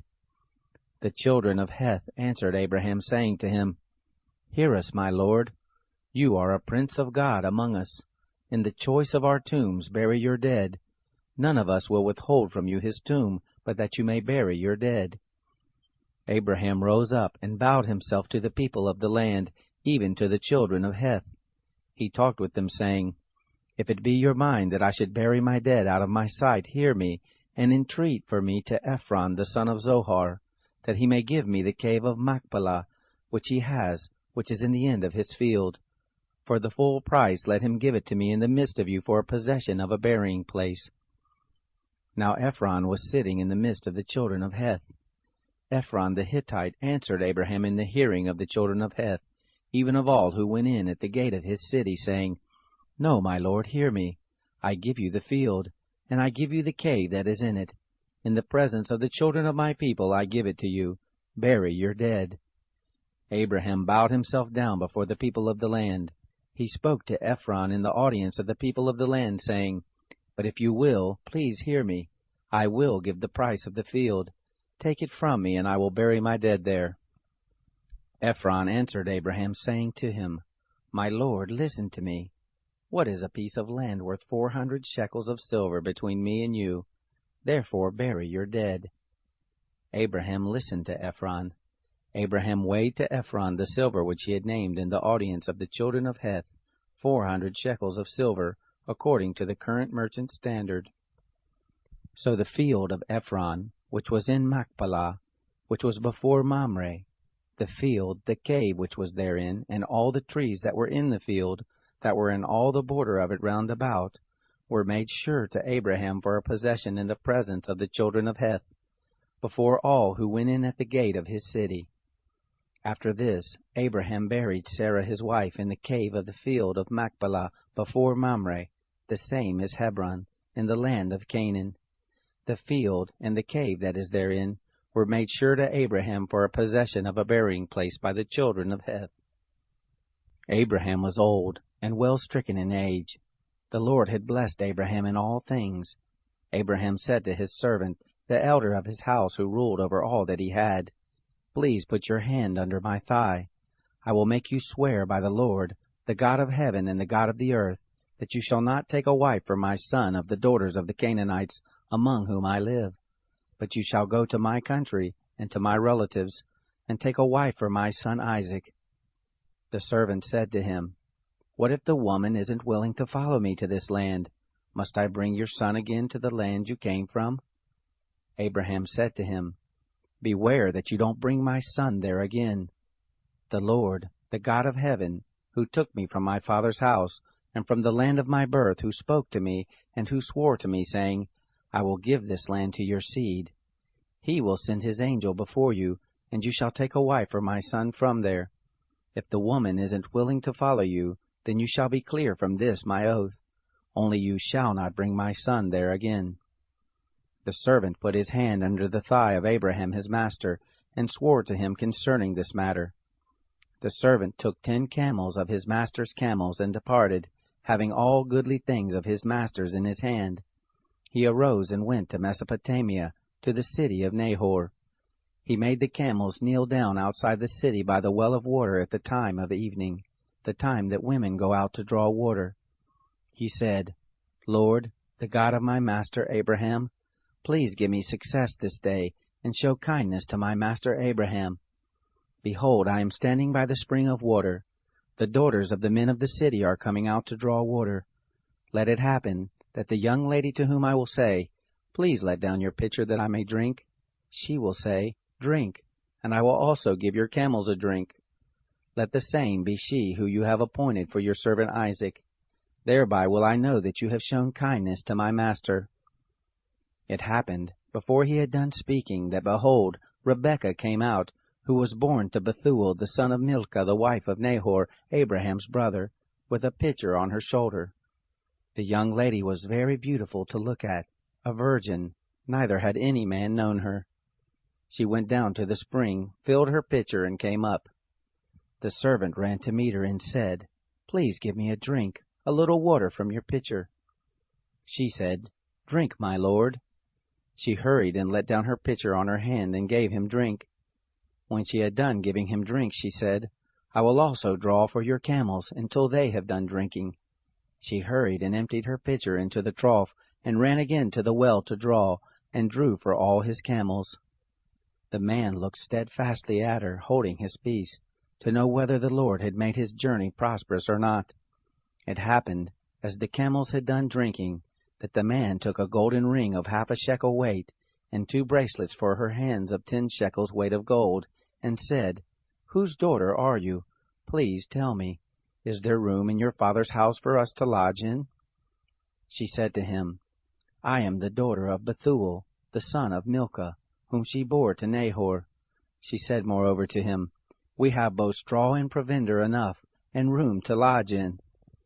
The man bowed his head and worshipped the Lord. He said, "Blessed be the Lord, the God of my master Abraham, who has not forsaken his loving kindness and his truth toward my master. As for me, the Lord has led me in the way to the house of my master's relatives." The young lady ran and told her mother's house about these words.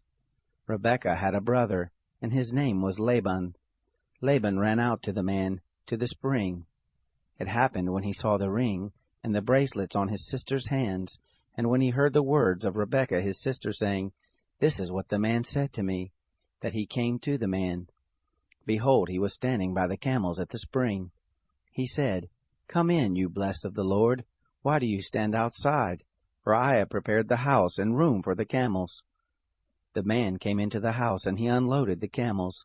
He gave straw and provender for the camels, and water to wash his feet, and the feet of the men who were with him. Food was set before him to eat, but he said, "I will not eat until I have told my message." He said, "Speak on."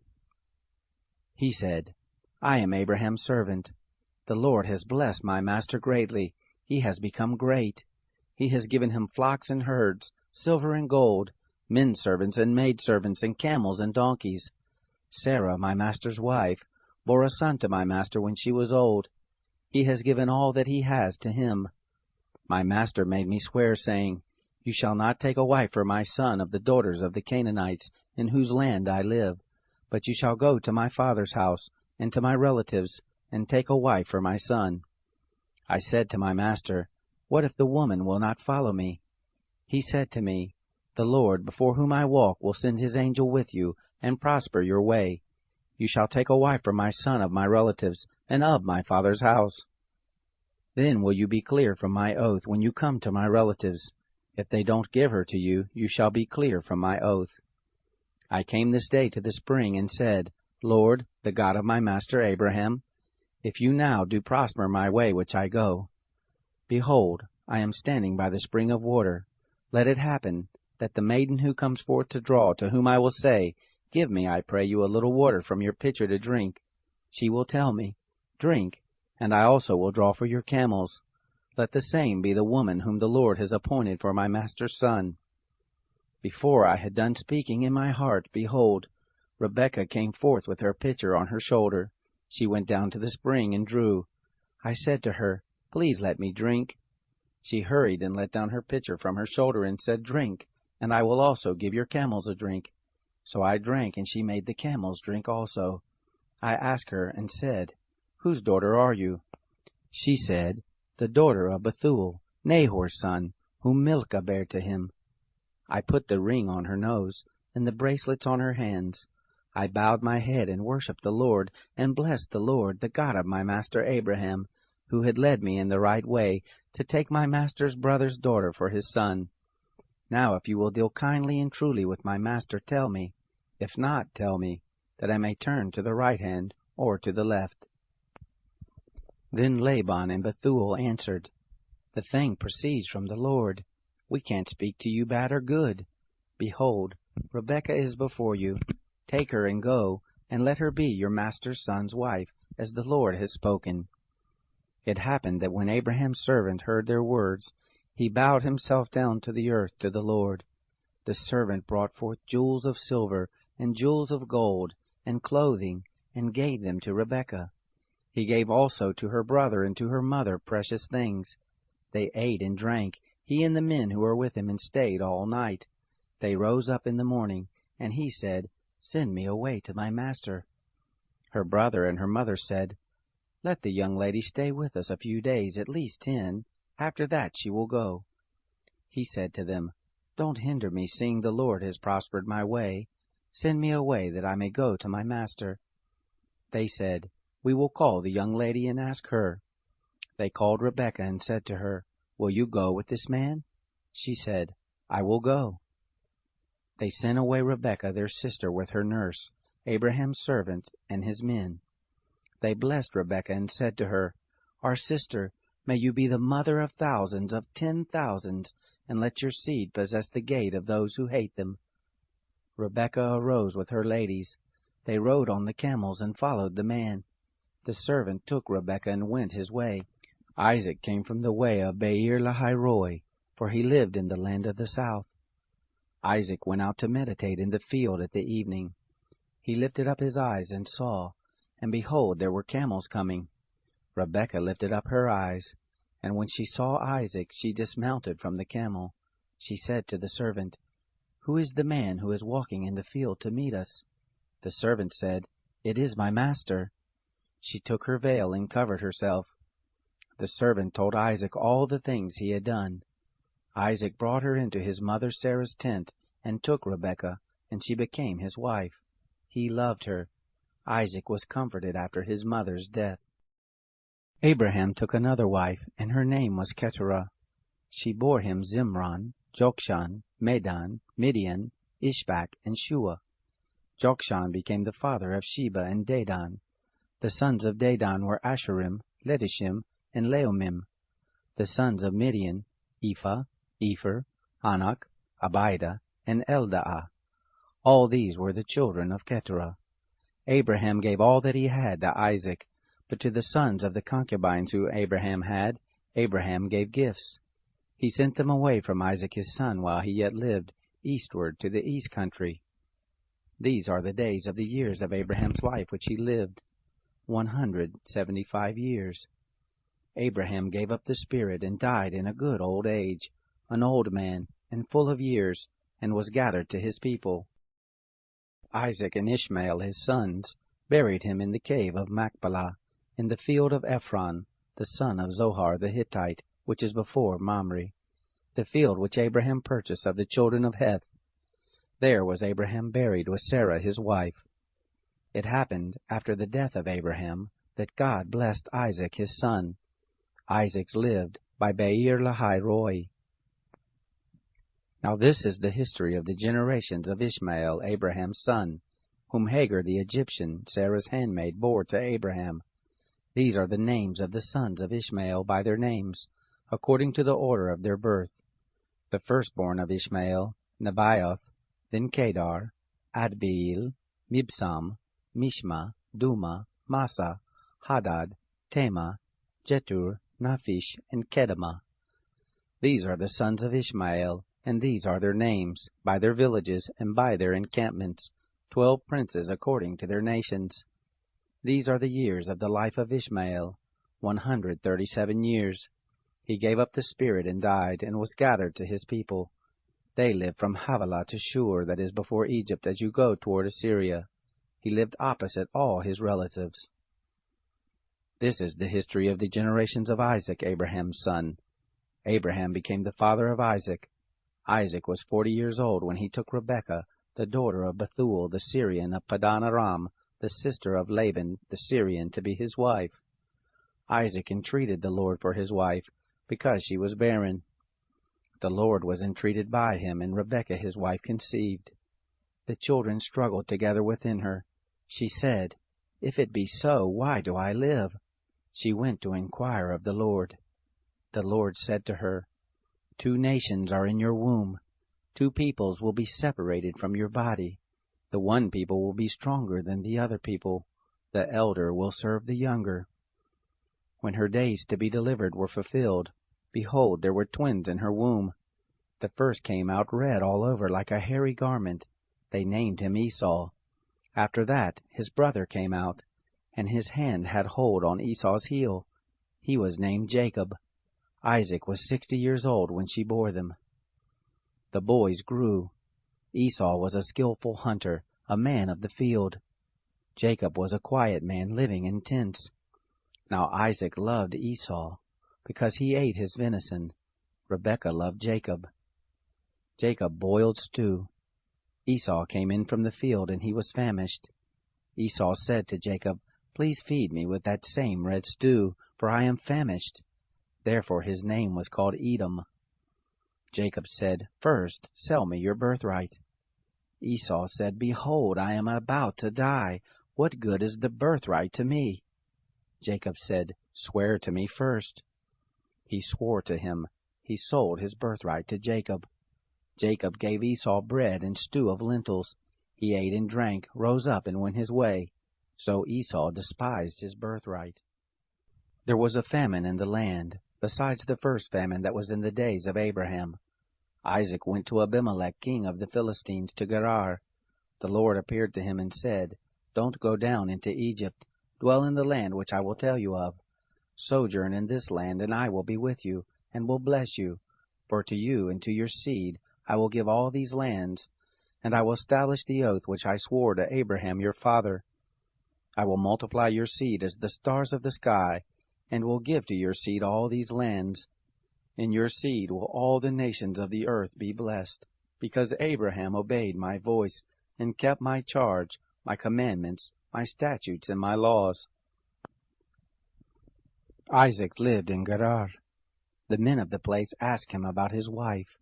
He said, "She is my sister," for he was afraid to say my wife, lest he thought the men of the place might kill me for Rebekah, because she was beautiful to look on. It happened, when he had been there for a long time, that Abimelech, king of the Philistines, looked out a window, and saw, and behold, Isaac was caressing Rebekah his wife. Abimelech called Isaac and said, "Behold, surely she is your wife. Why did you say, 'She is my sister'?" Isaac said to him, Because I said, Lest I die because of her. Abimelech said, What is this you have done to us?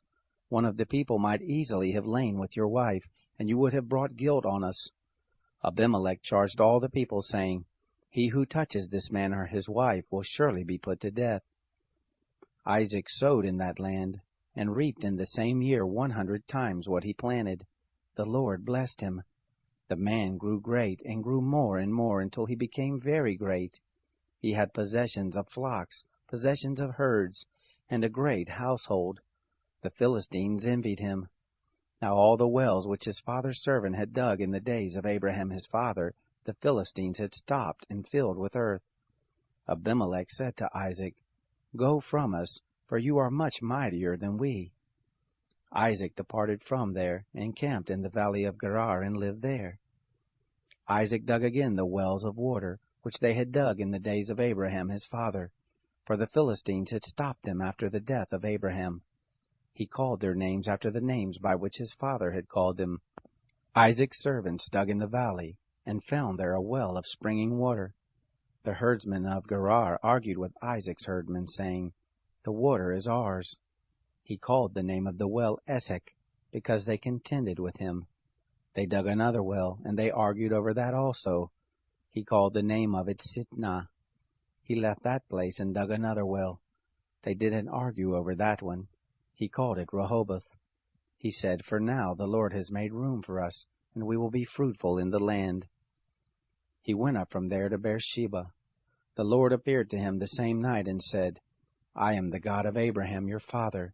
Don't be afraid, for I am with you, and will bless you, and multiply your seed for my servant Abraham's sake. He built an altar there, and called on the name of the Lord, and pitched his tent there. There Isaac's servants dug a well. Then Abimelech went to him from Gerar, and Ahuzah his friend, and Phicol the captain of his host.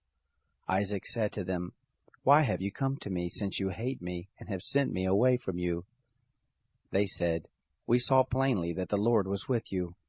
We said, Let there now be an oath between us, even between us and you, and let us make a covenant with you, that you will do us no harm, as we have not touched you, and as we have done to you nothing but good, and have sent you away in peace. You are now the blessed of the Lord. He made them a feast, and they ate and drank. They rose up sometime in the morning, and swore to one another. Isaac sent them away, and they departed from him in peace. It happened the same day that Isaac's servants came, and told him concerning the well which they had dug, and said to him, We have found water. He called it Sheba. Therefore the name of the city is Beersheba to this day. When Esau was 40 years old, he took as wife Judith, the daughter of Beeri the Hittite, and Basemath, the daughter of Elon the Hittite.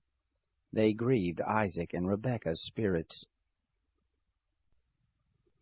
It happened that when Isaac was old and his eyes were dim, so that he could not see, he called Esau his elder son, and said to him, My son? He said to him, Here I am. He said, See now, I am old. I don't know the day of my death.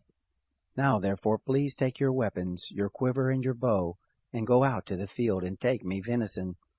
Make me savory food such as I love, and bring it to me, that I may eat, and that my soul may bless you before I die. Rebekah heard when Isaac spoke to Esau his son. Esau went to the field to hunt for venison, and to bring it. Rebekah spoke to Jacob her son, saying, Behold, I heard your father speak to Esau your brother, saying, Bring me venison, and make me savory food, that I may eat, and bless you before the Lord before my death. Now therefore, my son, obey my voice according to that which I command you. Go now to the flock, and get me from there 2 good kids of the goats. I will make them savory food for your father, such as he loves. You shall bring it to your father, that he may eat, so that he may bless you before his death. Jacob said to Rebekah his mother, Behold, Esau my brother is a hairy man, and I am a smooth man. What if my father touches me? I will seem to him as a deceiver, and I would bring a curse on myself, and not a blessing. His mother said to him, Let your curse be on me, my son. Only obey my voice, and go get them for me. He went and got them, and brought them to his mother. His mother made savory food such as his father loved. Rebekah took the good clothes of Esau, her elder son, which were with her in the house, and put them on Jacob, her younger son. She put the skins of the kids of the goats on his hands, and on the smooth of his neck. She gave the savory food and the bread which she had prepared into the hand of her son Jacob. He came to his father and said, "My father?" He said, "Here I am. Who are you, my son?" Jacob said to his father, "I am Esau, your firstborn. I have done what you asked me to do. Please arise, sit, and eat of my venison, that your soul may bless me." Isaac said to his son, "How is it that you found it so quickly, my son?" He said, "Because the Lord your God gave me success." Isaac said to Jacob, "Please come near, that I may feel you, my son, whether you are really my son Esau or not." Jacob went near to Isaac his father. He felt him and said, "The voice is Jacob's voice, but the hands are the hands of Esau." He didn't recognize him because his hands were hairy like his brother Esau's hands. So he blessed him. He said, "Are you really my son Esau?" He said, "I am." He said, "Bring it near to me, and I will eat of my son's venison, that my soul may bless you." He brought it near to him, and he ate. He brought him wine, and he drank. His father Isaac said to him, "Come near now and kiss me, my son." He came near and kissed him. He smelled the smell of his clothing, and blessed him, and said, "Behold, the smell of my son is as the smell of a field which the Lord has blessed. God give you of the dew of the sky, of the fatness of the earth, and plenty of grain and new wine. Let peoples serve you, nations bow down to you. Be lord over your brothers. Let your mother's sons bow down to you. Cursed be everyone who curses you. Blessed be everyone who blesses you." It happened, as soon as Isaac had made an end of blessing Jacob, and Jacob had just gone out from the presence of Isaac his father, that Esau his brother came in from his hunting. He also made savory food and brought it to his father. He said to his father, "Let my father arise and eat of his son's venison, that your soul may bless me." Isaac his father said to him, "Who are you?" He said, "I am your son, your firstborn Esau." Isaac trembled violently and said, "Who, then, is he who has taken venison and brought it to me? And I have eaten all of it before you came, and have blessed him. Yes, he will be blessed." When Esau heard the words of his father, he cried with an exceeding great and bitter cry, and said to his father, "Bless me, even me also, my father." He said, "Your brother came with deceit, and has taken away your blessing." He said, "Isn't he rightly named Jacob? For he has supplanted me these 2 times. He took away my birthright. See, now he has taken away my blessing." He said, "Haven't you reserved a blessing for me?" Isaac answered Esau, "Behold, I have made him your lord, and all his brothers I have given to him for servants. With grain and new wine have I sustained him. What then will I do for you, my son?" Esau said to his father, "Have you but one blessing, my father? Bless me, even me also, my father." Esau lifted up his voice and wept. Isaac his father answered him, "Behold, of the fatness of the earth will be your dwelling, and of the dew of the sky from above. By your sword will you live, and you will serve your brother. It will happen when you will break loose, that you shall shake his yoke from off your neck." Esau hated Jacob because of the blessing with which his father blessed him. Esau said in his heart, "The days of mourning for my father are at hand. Then I will kill my brother Jacob." The words of Esau her elder son were told to Rebekah. She sent and called Jacob her younger son, and said to him, "Behold, your brother Esau comforts himself about you by planning to kill you. Now therefore, my son, obey my voice. Arise, flee to Laban my brother in Haran. Stay with him a few days, until your brother's fury turns away, until your brother's anger turn away from you, and he forgets what you have done to him. Then I will send and get you from there. Why should I be bereaved of you both in one day?" Rebekah said to Isaac, "I am weary of my life because of the daughters of Heth. If Jacob takes a wife of the daughters of Heth, such as these, of the daughters of the land, what good will my life do me?" Isaac called Jacob, blessed him, and commanded him, You shall not take a wife of the daughters of Canaan. Arise, go to Padan Aram, to the house of Bethuel your mother's father. Take a wife from there, from the daughters of Laban your mother's brother. May God Almighty bless you, and make you fruitful and multiply you, that you may be a company of peoples, and give you the blessing of Abraham, to you and to your seed with you, that you may inherit the land where you travel, which God gave to Abraham. Isaac sent Jacob away. He went to Padan Aram to Laban, the son of Bethuel the Syrian, Rebekah's brother, Jacob's and Esau's mother.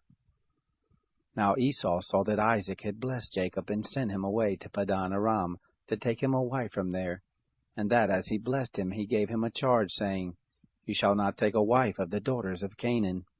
And that Jacob obeyed his father and his mother, and was gone to Padan Aram. Esau saw that the daughters of Canaan didn't please Isaac his father.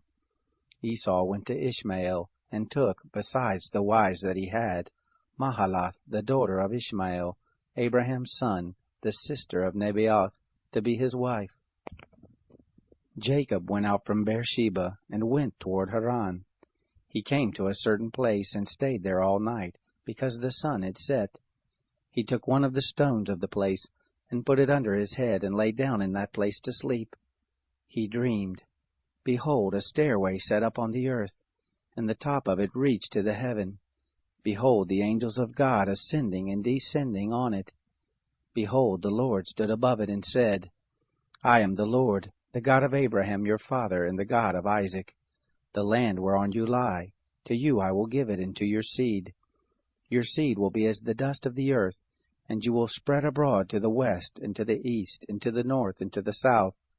In you and in your seed will all the families of the earth be blessed. Behold, I am with you, and will keep you wherever you go, and will bring you again into this land, for I will not leave you until I have done that which I have spoken of to you. Jacob awakened out of his sleep, and he said, Surely the Lord is in this place, and I didn't know it. He was afraid, and said, How dreadful is this place! This is none other than God's house, and this is the gate of heaven. Jacob rose up early in the morning, and took the stone that he had put under his head, and set it up for a pillar, and poured oil on the top of it. He called the name of that place Bethel, but the name of the city was Luz at the first. Jacob vowed a vow, saying, If God will be with me, and will keep me in this way that I go, and will give me bread to eat and clothing to put on, so that I come again to my father's house in peace, and the Lord will be my God, then this stone which I have set up for a pillar will be God's house. Of all that you give me I will surely give the tenth to you. Then Jacob went on his journey, and came to the land of the children of the east. He looked, and behold, a well in the field, and behold, 3 flocks of sheep lying there by it. For out of that well they watered the flocks. The stone on the well's mouth was great. There all the flocks were gathered. They rolled the stone from the well's mouth, and watered the sheep, and put the stone again on the well's mouth in his place. Jacob said to them, My relatives, where are you from? They said, We are from Haran. He said to them, Do you know Laban the son of Nahor? They said, We know him. He said to them, Is it well with him? They said, It is well. See, Rachel his daughter is coming with the sheep. He said, Behold, it is still the middle of the day, not time to gather the cattle together. Water the sheep, and go and feed them. They said, We can't until all the flocks are gathered together, and they roll the stone from the well's mouth. Then we water the sheep. While he was yet speaking with them, Rachel came with her father's sheep, for she kept them. It happened, when Jacob saw Rachel the daughter of Laban, his mother's brother, and the sheep of Laban his mother's brother, that Jacob went near, and rolled the stone from the well's mouth, and watered the flock of Laban his mother's brother. Jacob kissed Rachel, and lifted up his voice, and wept. Jacob told Rachel that he was her father's brother, and that he was Rebekah's son. She ran and told her father. It happened, when Laban heard the news of Jacob, his sister's son, that he ran to meet Jacob, and embraced him, and kissed him, and brought him to his house. Jacob told Laban all these things. Laban said to him, Surely you are my bone and my flesh. He lived with him for a month. Laban said to Jacob, Because you are my brother, should you therefore serve me for nothing? Tell me, what will your wages be? Laban had 2 daughters. The name of the elder was Leah, and the name of the younger was Rachel. Leah's eyes were weak, but Rachel was beautiful and well-favored. Jacob loved Rachel. He said, I will serve you 7 years for Rachel, your younger daughter. Laban said, It is better that I give her to you than that I should give her to another man. Stay with me. Jacob served 7 years for Rachel. They seemed to him but a few days for the love he had for her. Jacob said to Laban, Give me my wife, for my days are fulfilled, that I may go in to her. Laban gathered together all the men of the place and made a feast. It happened in the evening that he took Leah his daughter and brought her to him. He went in to her. Laban gave Zilpah his handmaid to his daughter Leah for a handmaid. It happened in the morning that, behold, it was Leah. He said to Laban, What is this you have done to me? Didn't I serve with you for Rachel? Why then have you deceived me? Laban said, It is not done so in our place to give the younger before the firstborn. Fulfill the week of this one, and we will give you the other also for the service with which you will serve me yet another 7 years. Jacob did so and fulfilled her week. He gave him Rachel his daughter as wife. Laban gave to Rachel his daughter Bilhah his handmaid, to be her handmaid. He went in also to Rachel, and he loved also Rachel more than Leah, and served with him yet another 7 years. The Lord saw that Leah was hated, and he opened her womb, but Rachel was barren. Leah conceived and bore a son, and she named him Reuben. For she said, Because the Lord has looked at my affliction, for now my husband will love me. She conceived again and bare a son, and said, Because the Lord has heard that I am hated, he has therefore given me this son also. She named him Simeon. She conceived again and bare a son, and said, Now this time will my husband be joined to me, because I have borne him 3 sons. Therefore was his name called Levi. She conceived again and bare a son. She said, This time will I praise the Lord. Therefore she named him Judah. Then she stopped bearing. When Rachel saw that she bore Jacob no children, Rachel envied her sister. She said to Jacob, Give me children, or else I will die.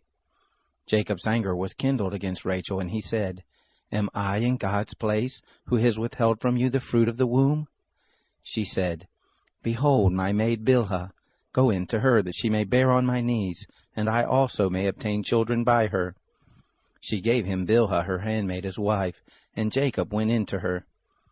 Bilhah conceived and bore Jacob a son. Rachel said, God has judged me, and has also heard my voice, and has given me a son. Therefore she called his name Dan. Bilhah, Rachel's handmaid, conceived again, and bore Jacob a second son. Rachel said, With mighty wrestlings have I wrestled with my sister, and have prevailed. She named him Naphtali. When Leah saw that she had finished bearing, she took Zilpah her handmaid, and gave her to Jacob as a wife. Zilpah, Leah's handmaid, bore Jacob a son. Leah said, How fortunate! She named him Gad. Zilpah, Leah's handmaid, bore Jacob a second son. Leah said, Happy am I, for the daughters will call me happy. She named him Asher.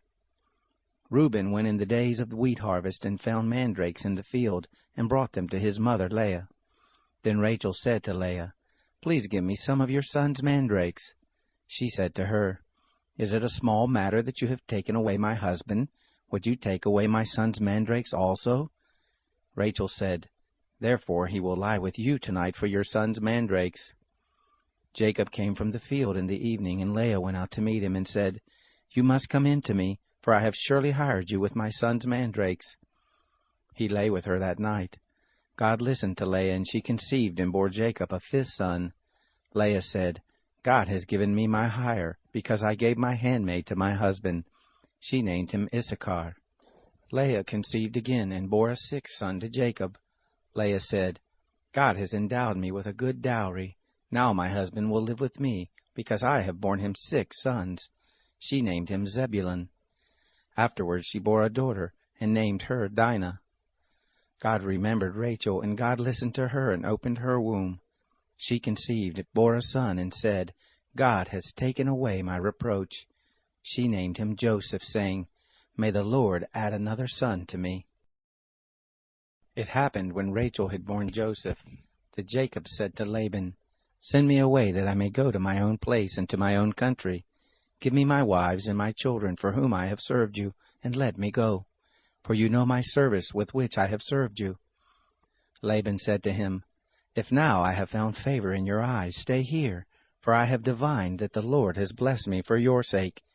He said, "Appoint me your wages, and I will give it." He said to him, "You know how I have served you, and how your cattle have fared with me. For it was little which you had before I came, and it is increased to a multitude. The Lord has blessed you wherever I turned. Now when will I provide for my own house also?" He said, "What shall I give you?" Jacob said, "You shall not give me anything. If you will do this thing for me, I will again feed your flock and keep it. I will pass through all your flock today, removing from there every speckled and spotted one, and every black one among the sheep, and the spotted and speckled among the goats. This will be my hire. So my righteousness will answer for me hereafter when you come concerning my hire that is before you. Every one that is not speckled and spotted among the goats, and black among the sheep, that might be with me will be counted stolen." Laban said, "Behold, I desire it to be according to your word." That day he removed the male goats that were streaked and spotted, and all the female goats that were speckled and spotted, every one that had white in it, and all the black ones among the sheep, and gave them into the hand of his sons. He set 3 days' journey between himself and Jacob fed the rest of Laban's flocks. Jacob took to himself rods of fresh poplar, almond, plane tree, peeled white streaks in them, and made the white appear which was in the rods. He set the rods which he had peeled opposite the flocks in the gutters and the watering troughs where the flocks came to drink. They conceived when they came to drink. The flocks conceived before the rods, and the flocks brought forth streaked, speckled, and spotted. Jacob separated the lambs, and set the faces of the flocks toward the streaked, and all the black in the flock of Laban, and he put his own droves apart, and didn't put them into Laban's flock. It happened, whenever the stronger of the flock conceived, that Jacob laid the rods before the eyes of the flock in the gutters, that they might conceive among the rods. But when the flock were feeble, he didn't put them in. So the feebler were Laban's, and the stronger Jacob's. The man increased exceedingly, and had large flocks, maidservants and menservants, and camels and donkeys. He heard the words of Laban's son, saying, "Jacob has taken away all that was our father's. From that which was our father's has he gotten all his wealth." Jacob saw the expression on Laban's face, and behold, it was not toward him as before. The Lord said to Jacob, "Return to the land of your fathers and to your relatives, and I will be with you." Jacob sent and called Rachel and Leah to the field to his flock, and said to them, "I see the expression on your father's face, that it is not toward me as before, but the God of my father has been with me. You know that I have served your father with all of my strength. Your father has deceived me, and changed my wages 10 times, but God didn't allow him to hurt me. If he said this, the speckled will be your wages, then all the flock bore speckled. If he said this, the streaked will be your wages, then all the flock bore streaked. Thus God has taken away the cattle of your father and given them to me." It happened at the time that the flock conceived that I lifted up my eyes and saw in a dream, and behold, the male goats which leaped on the flock were streaked, speckled, and grizzled. The angel of God said to me in the dream, "Jacob." And I said, "Here I am." He said, "Now lift up your eyes, and behold, all the male goats which leap on the flock are streaked, speckled, and grizzled, for I have seen all that Laban does to you. I am the God of Bethel, where you anointed a pillar, where you vowed a vow to me. Now arise, get out from this land, and return to the land of your birth." Rachel and Leah answered him, "Is there yet any portion or inheritance for us in our father's house? Aren't we accounted by him as foreigners? For he has sold us, and has also quite devoured our money. For all the riches which God has taken away from our father, that is ours and our children's. Now then, whatever God has said to you, do." Then Jacob rose up and set his sons and his wives on the camels, And he carried away all his cattle, and all his substance which he had gathered, the cattle of his getting, which he had gathered in Padan Aram, to go to Isaac his father to the land of Canaan. Now Laban had gone to shear his sheep, and Rachel stole the teraphim that were her father's. Jacob deceived Laban the Syrian, and that he didn't tell him that he was running away. So he fled with all that he had. He rose up, passed over the river, and set his face toward the mountain of Gilead. Laban was told on the third day that Jacob had fled. He took his relatives with him, and pursued him after 7 days' journey. He overtook him in the mountain of Gilead. God came to Laban the Syrian in a dream of the night, and said to him, Take heed to yourself that you don't speak to Jacob either good or bad. Laban caught up with Jacob. Now Jacob had pitched his tent in the mountain, and Laban with his relatives encamped in the mountain of Gilead. Laban said to Jacob, What have you done, that you have deceived me, and carried away my daughters like captives of the sword?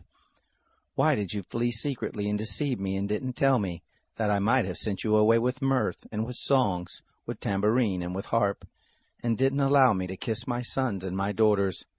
Now have you done foolishly. It is in the power of my hand to hurt you, but the God of your father spoke to me last night, saying, Take heed to yourself that you don't speak to Jacob either good or bad. Now you want to be gone, because you longed after your father's house. But why have you stolen my gods? Jacob answered Laban, Because I was afraid, for I said, Lest you should take your daughters from me by force. With whoever you find your gods, he shall not live. Before our relatives, discern what is yours with me, and take it. For Jacob didn't know that Rachel had stolen them. Laban went into Jacob's tent, into Leah's tent, and into the tent of the 2 maidservants, but he didn't find them. He went out of Leah's tent and entered into Rachel's tent. Now Rachel had taken the teraphim, put them in the camel's saddle, and sat on them. Laban felt all about the tent, but didn't find them.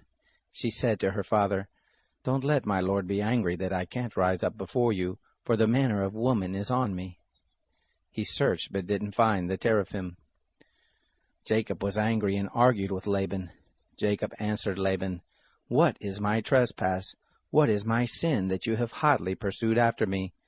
Now that you have felt around in all my stuff, what have you found of all your household stuff? Set it here before my relatives and your relatives, that they may judge between us 2. These 20 years have I been with you. Your ewes and your female goats have not cast their young, and I haven't eaten the rams of your flocks. That which was torn of animals I didn't bring to you. I bore the loss of it. Of my hand you required it, whether stolen by day or stolen by night. Thus I was. In the day the drought consumed me, and the frost by night, and my sleep fled from my eyes. These 20 years have I been in your house.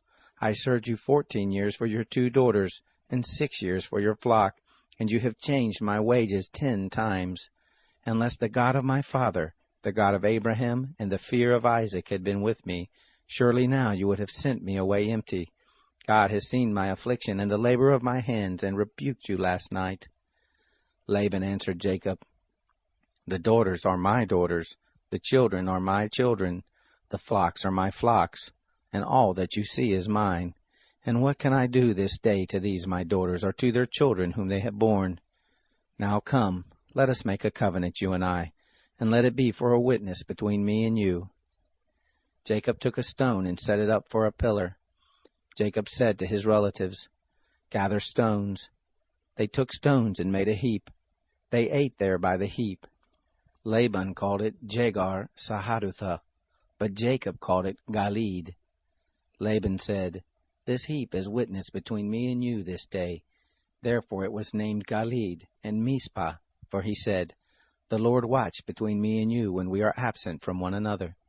If you will afflict my daughters, and if you will take wives beside my daughters, no man is with us. Behold, God is witness between me and you. Laban said to Jacob, See this heap, and see the pillar which I have set between me and you. May this heap be a witness, and the pillar be a witness, that I will not pass over this heap to you, and that you will not pass over this heap and this pillar to me for harm. The God of Abraham, and the God of Nahor, the God of their father, judge between us. Then Jacob swore by the fear of his father Isaac. Jacob offered a sacrifice in the mountain, and called his relatives to eat bread. They ate bread and stayed all night in the mountain. Early in the morning, Laban rose up and kissed his sons and his daughters, and blessed them. Laban departed and returned to his place. Jacob went on his way, and the angels of God met him. When he saw them, Jacob said, "This is God's host." He called the name of that place Mahanaim. Jacob sent messengers in front of him to Esau his brother, to the land of Seir, the field of Edom. He commanded them, saying, "This is what you shall tell my lord Esau. This is what your servant Jacob says. I have lived as a foreigner with Laban and stayed until now. I have oxen, donkeys, flocks, men servants and maid servants. I have sent to tell my lord, that I may find favor in your sight." The messengers returned to Jacob, saying, "We came to your brother Esau. Not only that, but he comes to meet you, and 400 men with him." Then Jacob was greatly afraid and was distressed, and he divided the people who were with him and the flocks and the herds and the camels into 2 companies, and he said, "If Esau comes to the one company and strikes it, then the company which is left will escape." Jacob said, "God of my father Abraham, and God of my father Isaac, O Lord, who said to me, 'Return to your country and to your relatives, and I will do you good,' I am not worthy of the least of all the loving kindnesses and of all the truth which you have shown to your servant. For with just my staff I passed over this Jordan, and now have become 2 companies. Please deliver me from the hand of my brother, from the hand of Esau, for I fear him, lest he come and strike me, and the mothers with the children. You said, 'I will surely do you good, and make your seed as the sand of the sea, which can't be numbered because there are so many.'" He lodged there that night, and took from that which he had with him a present for Esau his brother, 200 female goats and 20 male goats, 200 ewes and 20 rams, 30 milk camels and their colts, 40 cows, 10 bulls, 20 she-donkeys, and 10 foals. He delivered them into the hands of his servants, every herd by itself, and said to his servants, "Pass over before me and put a space between herd and herd." He commanded the foremost, saying, "When Esau my brother meets you and asks you, saying, 'Whose are you? Where are you going? Whose are these before you?'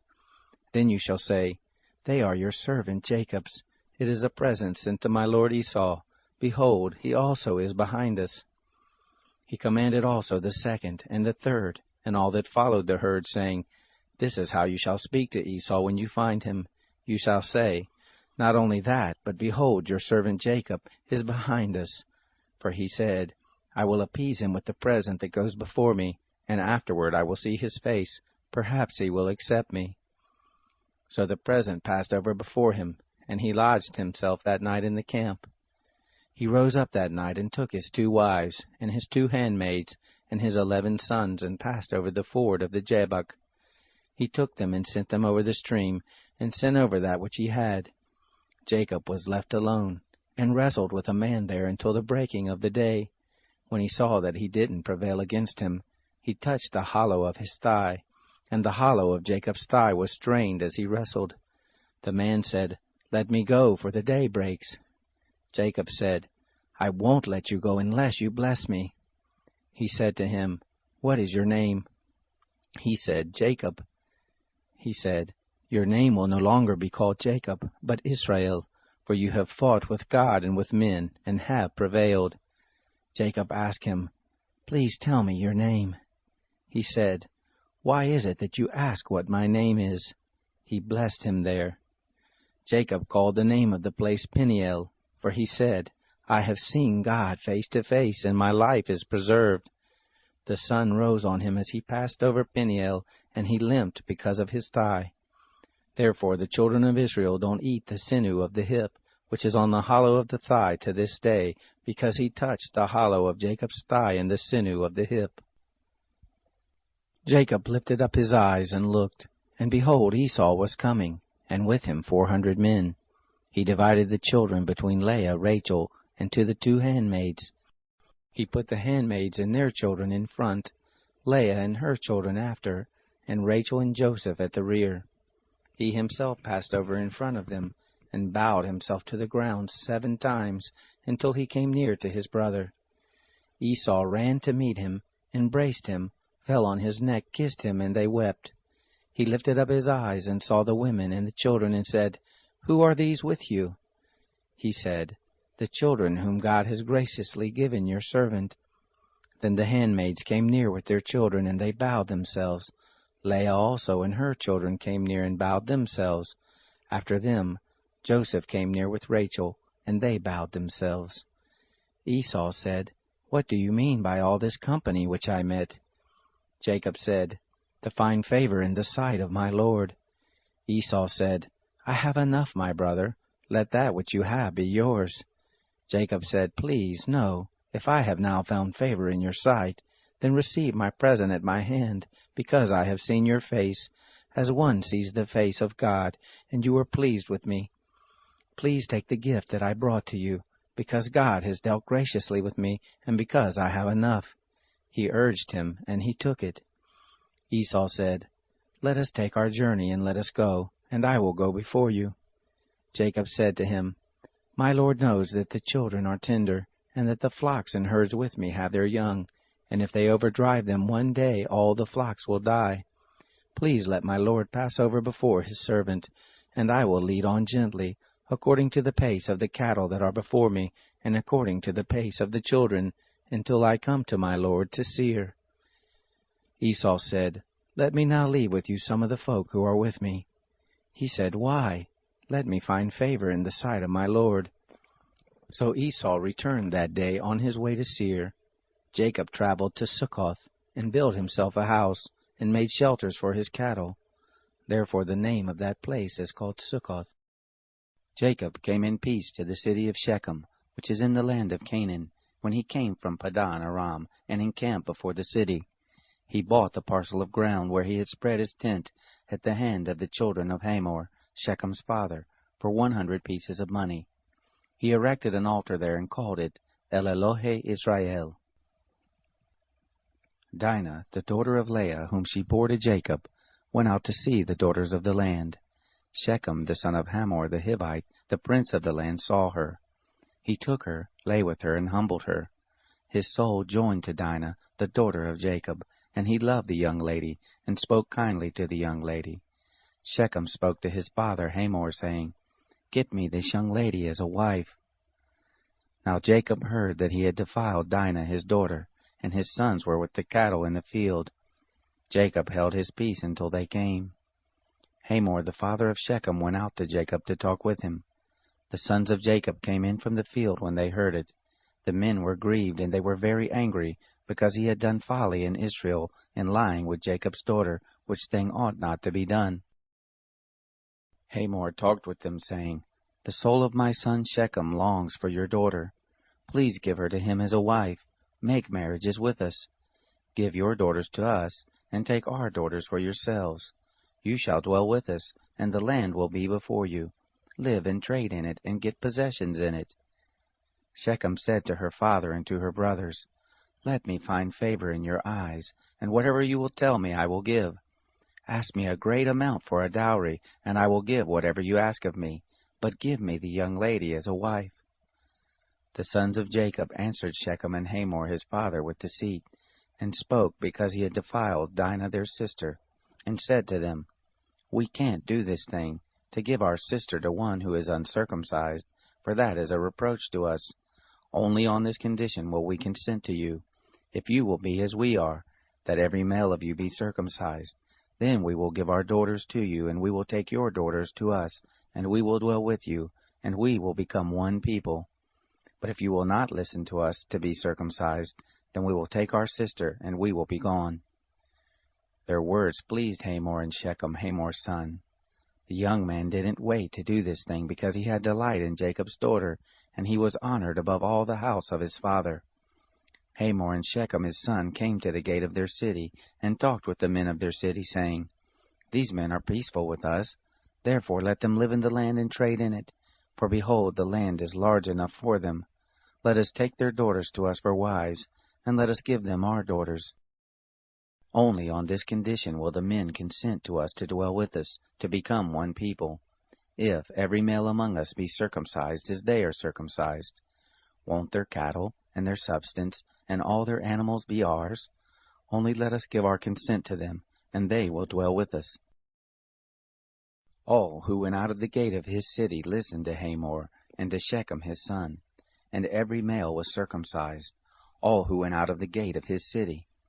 It happened on the third day, when they were sore, that two of Jacob's sons, Simeon and Levi, Dinah's brothers, each took his sword, and came upon the unsuspecting city, and killed all the males. They killed Hamor and Shechem his son with the edge of the sword, and took Dinah out of Shechem's house, and went away. Jacob's sons came on the dead, and plundered the city, because they had defiled their sister.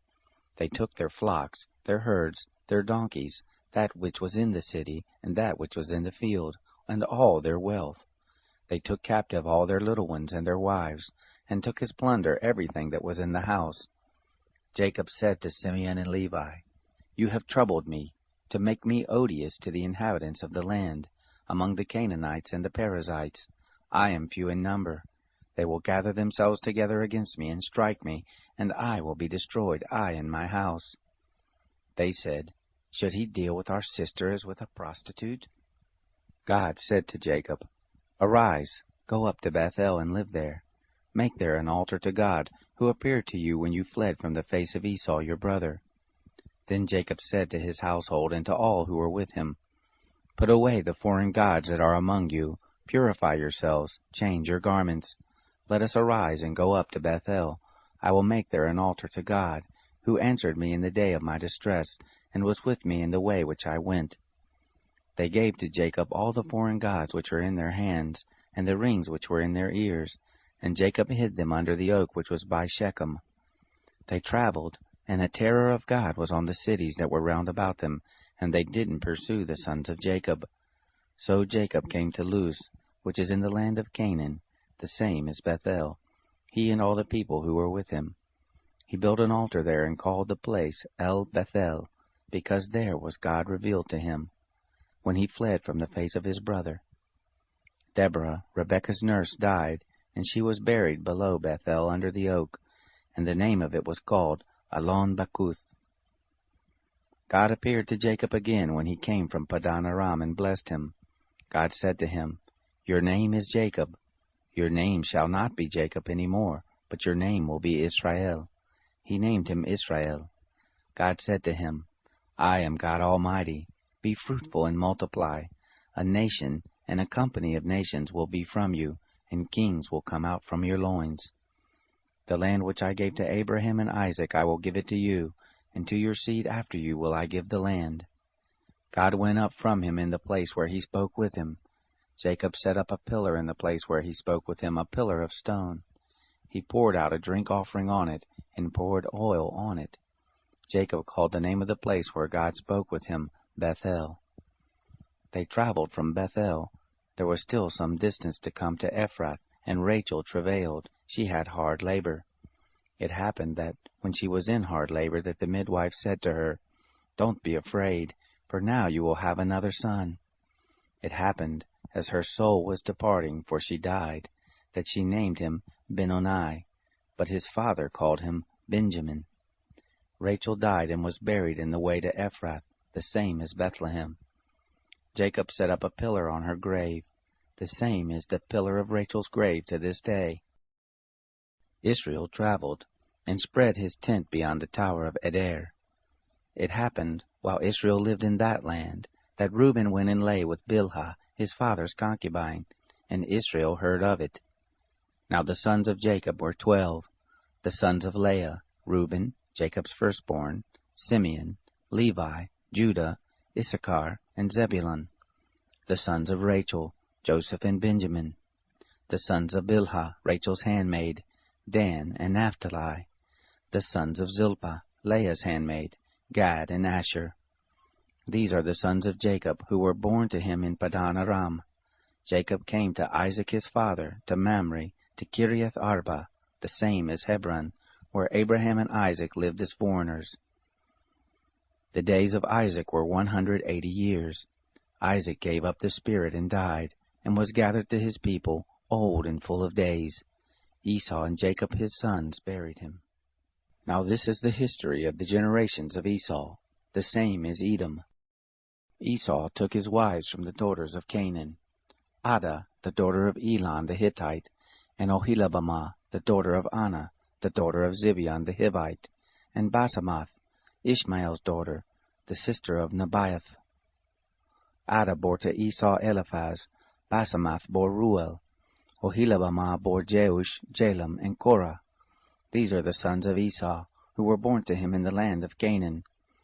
Esau took his wives, his sons, his daughters, and all the members of his household with his cattle, all his animals, and all his possessions which he had gathered in the land of Canaan, and went into a land away from his brother Jacob. For their substance was too great for them to dwell together, and the land of their travels couldn't bear them because of their cattle. Esau lived in the hill country of Seir. Esau is Edom. This is the history of the generations of Esau, the father of the Edomites in the hill country of Seir. These are the names of Esau's sons: Eliphaz, the son of Adah, the wife of Esau, and Ruel, the son of Basemath, the wife of Esau. The sons of Eliphaz were Teman, Omar, Zepho, and Gatam, and Kenaz. Timnah was concubine to Eliphaz, Esau's son, and she bore to Eliphaz Amalek. These are the sons of Adah, Esau's wife. These are the sons of Ruel, Nahath, Zerah, Shammah, and Misa. These were the sons of Basemath, Esau's wife. These were the sons of Oholibamah, the daughter of Anah, the daughter of Zibeon, Esau's wife. She bore to Esau Jeush, Jalam, and Korah. These are the chiefs of the sons of Esau. The sons of Eliphaz, the firstborn of Esau: Chief Teman, Chief Omar, Chief Zepho, Chief Kenaz, Chief Korah, Chief Gatan, Chief Amalek. These are the chiefs who came of Eliphaz in the land of Edom. These are the sons of Adah. These are the sons of Ruel, Esau's son: Chief Nahath, Chief Zerah, Chief Shammah, Chief Misa. These are the chiefs who came of Ruel in the land of Edom. These are the sons of Basemath, Esau's wife.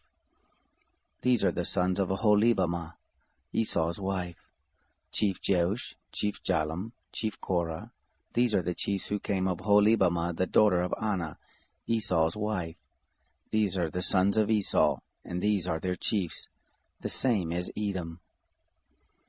These are the sons of Seir the Horite, the inhabitants of the land: Lotan, Shobal, Zibeon, Anah, Dishon, Ezer, and Dishan. These are the chiefs who came of the Horites, the children of Seir in the land of Edom. The children of Lotan were Hori and Heman. Lotan's sister was Timnah. These are the children of Shobal: Alvan, Manahath, Ebal, Shepho, and Onam. These are the children of Zibeon: Aiah and Anah. This is Anah who found the hot springs in the wilderness as he fed the donkeys of Zibeon his father. These are the children of Anah: Dishon and Oholibamah, the daughter of Anah. These are the children of Dishon: Hemdan, Eshban, Ithran, and Cheran. These are the children of Ezer: Bilhan, Zaavan, and Akan. These are the children of Dishan: Uz and Aran. These are the chiefs who came of the Horites: Chief Lotan, Chief Shobal, Chief Zibeon, Chief Anah, Chief Dishon, Chief Herzer, Chief Dishan. These are the chiefs who came of the Horites, according to their chiefs in the land of Seir. These are the kings who reigned in the land of Edom, before any king reigned over the children of Israel. Bela, the son of Beor, reigned in Edom. The name of his city was Dinhabah. Bela died, and Jobab, the son of Zerah of Bozrah, reigned in his place. Jobab died, and Husham of the land of the Temanites reigned in his place. Husham died, and Hadad, the son of Bedad, who struck Midian in the field of Moab, reigned in his place. The name of his city was Avith. Hadad died, and Samlah of Masrekah reigned in his place. Samlah died, and Shaul of Rehoboth by the river reigned in his place. Shaul died, and Baal-Hanan, the son of Achbor, reigned in his place. Baal-Hanan, the son of Achbor, died, and Hadar reigned in his place. The name of his city was Pau. His wife's name was Mehetabel, the daughter of Matred, the daughter of Mezahab. These are the names of the chiefs who came from Esau, according to their families, after their places and by their names: Chief Timnah, Chief Alva, Chief Jethreth, Chief Ohlibamah, Chief Elah, Chief Pinon, Chief Kenaz, Chief Teman, Chief Mibsar, Chief Magdiel, and Chief Iram. These are the chiefs of Edom, according to their habitations in the land of their possession. This is Esau, the father of the Edomites. Jacob lived in the land of his father's travels, in the land of Canaan. This is the history of the generations of Jacob. Joseph, being 17 years old, was feeding the flock with his brothers. He was a boy with the sons of Bilhah and Zilpah, his father's wives. Joseph brought an evil report of them to their father. Now Israel loved Joseph more than all his children, because he was the son of his old age, and he made him a coat of many colors. His brothers saw that their father loved him more than all his brothers, and they hated him, and couldn't speak peaceably to him. Joseph dreamed a dream, and he told it to his brothers, and they hated him all the more. He said to them, "Please, hear this dream which I have dreamed. For behold, we were binding sheaves in the field, and behold, my sheaf arose, and also stood upright. And behold, your sheaves came around, and bowed down to my sheaf." His brothers said to him, "Will you indeed reign over us? Or will you indeed have dominion over us?" They hated him all the more for his dreams and for his words. He dreamed yet another dream, and told it to his brothers, and said, "Behold, I have dreamed yet another dream, and behold, the sun and the moon and the 11 stars bowed down to me." He told it to his father and to his brothers. His father rebuked him and said to him, "What is this dream that you have dreamed? Will I and your mother and your brothers indeed come to bow ourselves down to you to the earth?" His brothers envied him, but his father kept this saying in mind. His brothers went to feed their father's flock in Shechem. Israel said to Joseph, "Aren't your brothers feeding the flock in Shechem? Come, and I will send you to them." He said to him, "Here I am." He said to him, "Go now, see whether it is well with your brothers, and well with the flock, and bring me word again." So he sent him out of the valley of Hebron, and he came to Shechem. A certain man found him, and behold, he was wandering in the field. And the man asked him, saying, "What are you looking for?" He said, "I am looking for my brothers. Tell me, please, where they are feeding the flock."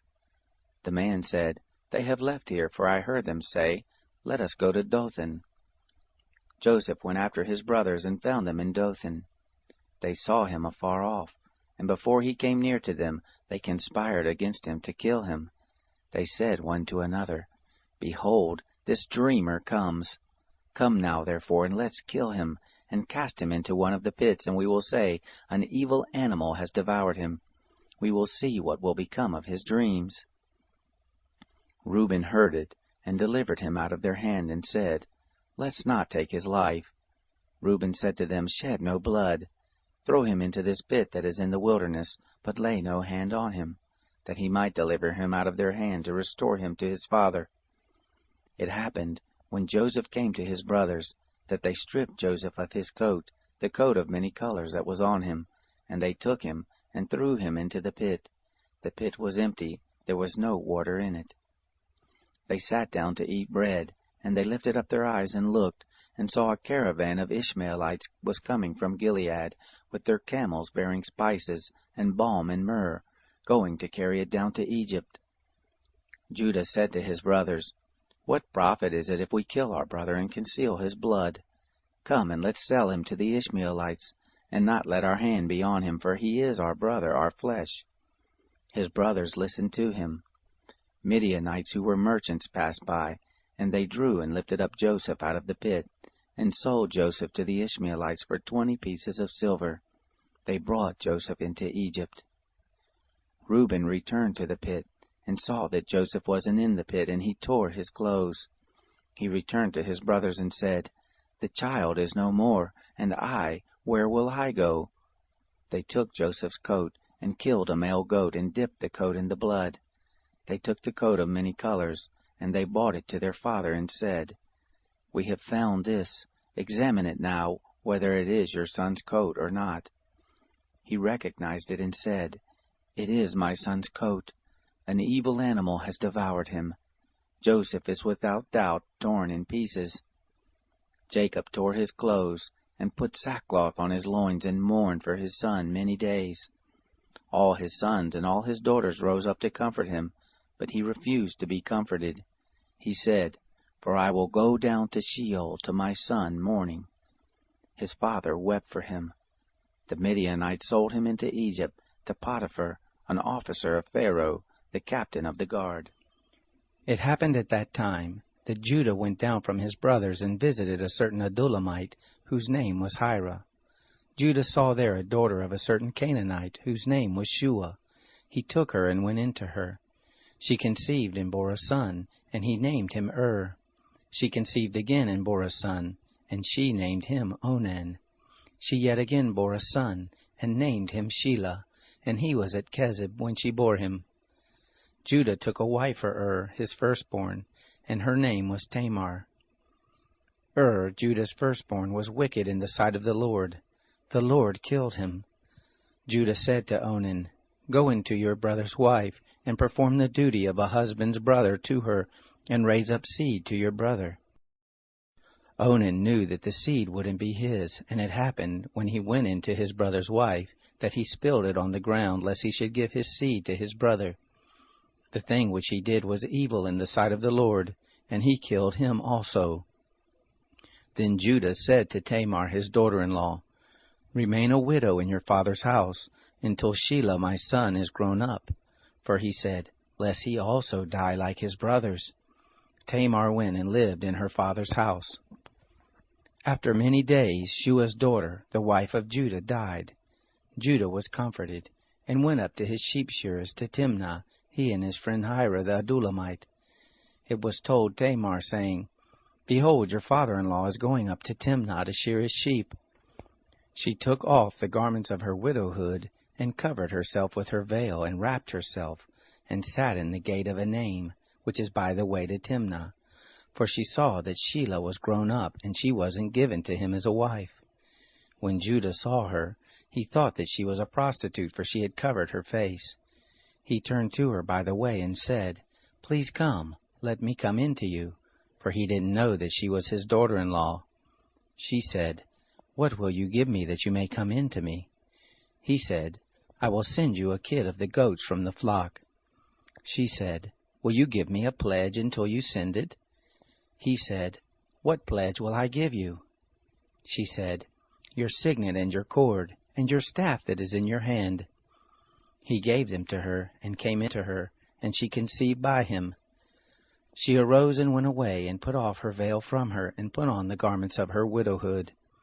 Judah sent the kid of the goats by the hand of his friend the Adullamite to receive the pledge from the woman's hand, but he didn't find her. Then he asked the men of her place, saying, "Where is the prostitute that was at Enaim by the road?" They said, "There has been no prostitute here." He returned to Judah and said, "I haven't found her." And also the men of the place said, "There has been no prostitute here." Judah said, "Let her keep it, lest we be shamed. Behold, I sent this kid, and you haven't found her." It happened about 3 months later that it was told Judah, saying, "Tamar, your daughter-in-law, has played the prostitute, and moreover, behold, she is with child by prostitution." Judah said, "Bring her forth, and let her be burnt."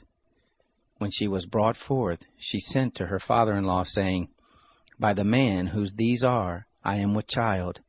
She also said, "Please discern whose are these, the signet, and the cords, and the staff." Judah acknowledged them and said, "She is more righteous than I, because I didn't give her to Shelah my son." He knew her again no more. It happened in the time of her travail, that behold, twins were in her womb. It happened, when she travailed, that one put out a hand, and the midwife took and tied a scarlet thread on his hand, saying, "This came out first." It happened, as he drew back his hand, that behold, his brother came out, and she said, "Why have you made a breach for yourself?" Therefore his name was called Perez. Afterward his brother came out, that had the scarlet thread on his hand, and his name was called Zerah. Joseph was brought down to Egypt. Potiphar, an officer of Pharaoh's, the captain of the guard, an Egyptian, bought him from the hand of the Ishmaelites that had brought him down there. The Lord was with Joseph, and he was a prosperous man. He was in the house of his master the Egyptian. His master saw that the Lord was with him, and that the Lord made all that he did prosper in his hand. Joseph found favor in his sight. He ministered to him, and he made him overseer over his house, and all that he had he put into his hand. It happened from the time that he made him overseer in his house and over all that he had, that the Lord blessed the Egyptian's house for Joseph's sake, and the blessing of the Lord was on all that he had, in the house and in the field. He left all that he had in Joseph's hand. He didn't concern himself with anything except for the food which he ate. Joseph was well built and handsome. It happened after these things that his master's wife cast her eyes on Joseph, and she said, "Lie with me." But he refused and said to his master's wife, "Behold, my master doesn't know what is with me in the house, and he has put all that he has into my hand. He isn't greater in this house than I, neither has he kept back anything from me but you, because you are his wife. How then can I do this great wickedness and sin against God?" It happened that as she spoke to Joseph day by day, that he didn't listen to her, to lie by her or to be with her. It happened about this time that he went into the house to do his work, and there were none of the men of the house inside. She caught him by his garment, saying, "Lie with me." He left his garment in her hand and ran outside. It happened, when she saw that he had left his garment in her hand and had run outside, that she called to the men of her house, and spoke to them, saying, "Behold, he has brought in a Hebrew to us to mock us.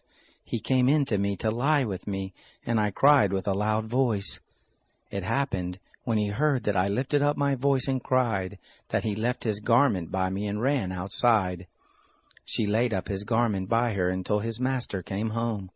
She spoke to him according to these words, saying, "The Hebrew servant whom you have brought to us came in to me to mock me, and it happened as I lifted up my voice and cried, that he left his garment by me and ran outside."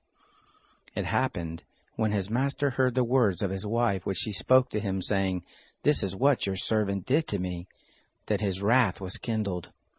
Joseph's master took him and put him into the prison, the place where the king's prisoners were bound, and he was there in custody.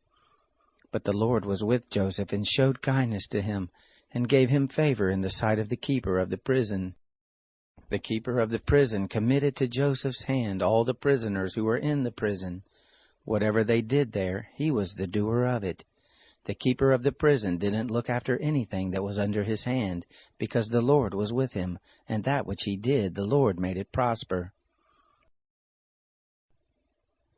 It happened after these things, that the butler of the king of Egypt and his baker offended their lord the king of Egypt. Pharaoh was angry with his 2 officers, the chief cupbearer and the chief baker. He put them in custody in the house of the captain of the guard, into the prison, the place where Joseph was bound. The captain of the guard assigned them to Joseph, and he took care of them. They stayed in prison many days. They both dreamed a dream, each man his dream in one night, each man according to the interpretation of his dream, the cupbearer and the baker of the king of Egypt, who were bound in the prison. Joseph came to them in the morning and saw them, and saw that they were sad. He asked Pharaoh's officers who were with him in custody in his master's house, saying, "Why do you look so sad today?" They said to him, "We have dreamed a dream, and there is no one who can interpret it." Joseph said to them, "Don't interpretations belong to God? Please tell it to me." The chief cupbearer told his dream to Joseph and said to him, "In my dream, behold, a vine was in front of me, and in the vine were 3 branches. It was as though it budded, its blossoms shot forth, and the clusters of it brought forth ripe grapes. Pharaoh's cup was in my hand, and I took the grapes, and pressed them into Pharaoh's cup, and I gave the cup into Pharaoh's hand." Joseph said to him, "This is the interpretation of it. The 3 branches are 3 days. Within 3 more days, Pharaoh will lift up your head and restore you to your office. You will give Pharaoh's cup into his hand, the way you did when you were his cupbearer. But remember me when it will be well with you, and show kindness, please, to me, and make mention of me to Pharaoh, and bring me out of this house. For indeed I was stolen away out of the land of the Hebrews, and here also have I done nothing that they should put me into the dungeon." When the chief baker saw that the interpretation was good, he said to Joseph, "I also was in my dream, and behold, 3 baskets of white bread were on my head. In the uppermost basket there were all kinds of baked food for Pharaoh, and the birds ate them out of the basket on my head." Joseph answered, "This is the interpretation of it. The 3 baskets are 3 days. Within 3 more days Pharaoh will lift up your head from off you, and will hang you on a tree, and the birds will eat your flesh from off you." It happened the 3rd day, which was Pharaoh's birthday, that he made a feast for all his servants, and he lifted up the head of the chief cupbearer and the head of the chief baker among his servants. He restored the chief cupbearer to his position again, and he gave the cup into Pharaoh's hand. But he hanged the chief baker as Joseph had interpreted to them. Yet the chief cupbearer didn't remember Joseph, but forgot him. It happened at the end of 2 full years that Pharaoh dreamed, and behold, he stood by the river. Behold, there came up out of the river 7 cattle, well-favored and fat-fleshed, and they fed in the reed grass. Behold, 7 other cattle came up after them out of the river, ill-favored and lean-fleshed, and stood by the other cattle on the brink of the river. The ill-favored and lean-fleshed cattle ate up the 7 well-favored and fat cattle. So Pharaoh awoke. He slept and dreamed a 2nd time, and behold, 7 heads of grain came up on one stalk, healthy and good. Behold, 7 heads of grain, thin and blasted with the east wind, sprung up after them. The thin heads of grain swallowed up the 7 healthy and full ears. Pharaoh awoke, and behold, it was a dream. It happened in the morning that his spirit was troubled, and he sent and called for all the magicians of Egypt and all the wise men of it. Pharaoh told them his dream, but there was no one who could interpret them to Pharaoh. Then the chief cupbearer spoke to Pharaoh, saying, "I remember my faults today. Pharaoh was angry with his servants and put me in custody in the house of the captain of the guard, me and the chief baker. We dreamed a dream in one night, I and he. We dreamed each man according to the interpretation of his dream. There was with us there a young man, a Hebrew, servant to the captain of the guard, and we told him, and he interpreted to us our dreams. To each man according to his dream he interpreted. It happened, as he interpreted to us, so it was. He restored me to my office, and he hanged him." Then Pharaoh sent and called Joseph, and they brought him hastily out of the dungeon. He shaved himself, changed his clothing, and came in to Pharaoh. Pharaoh said to Joseph, "I have dreamed a dream, and there is no one who can interpret it. I have heard it said of you, that when you hear a dream you can interpret it." Joseph answered Pharaoh, saying, "It isn't in me. God will give Pharaoh an answer of peace."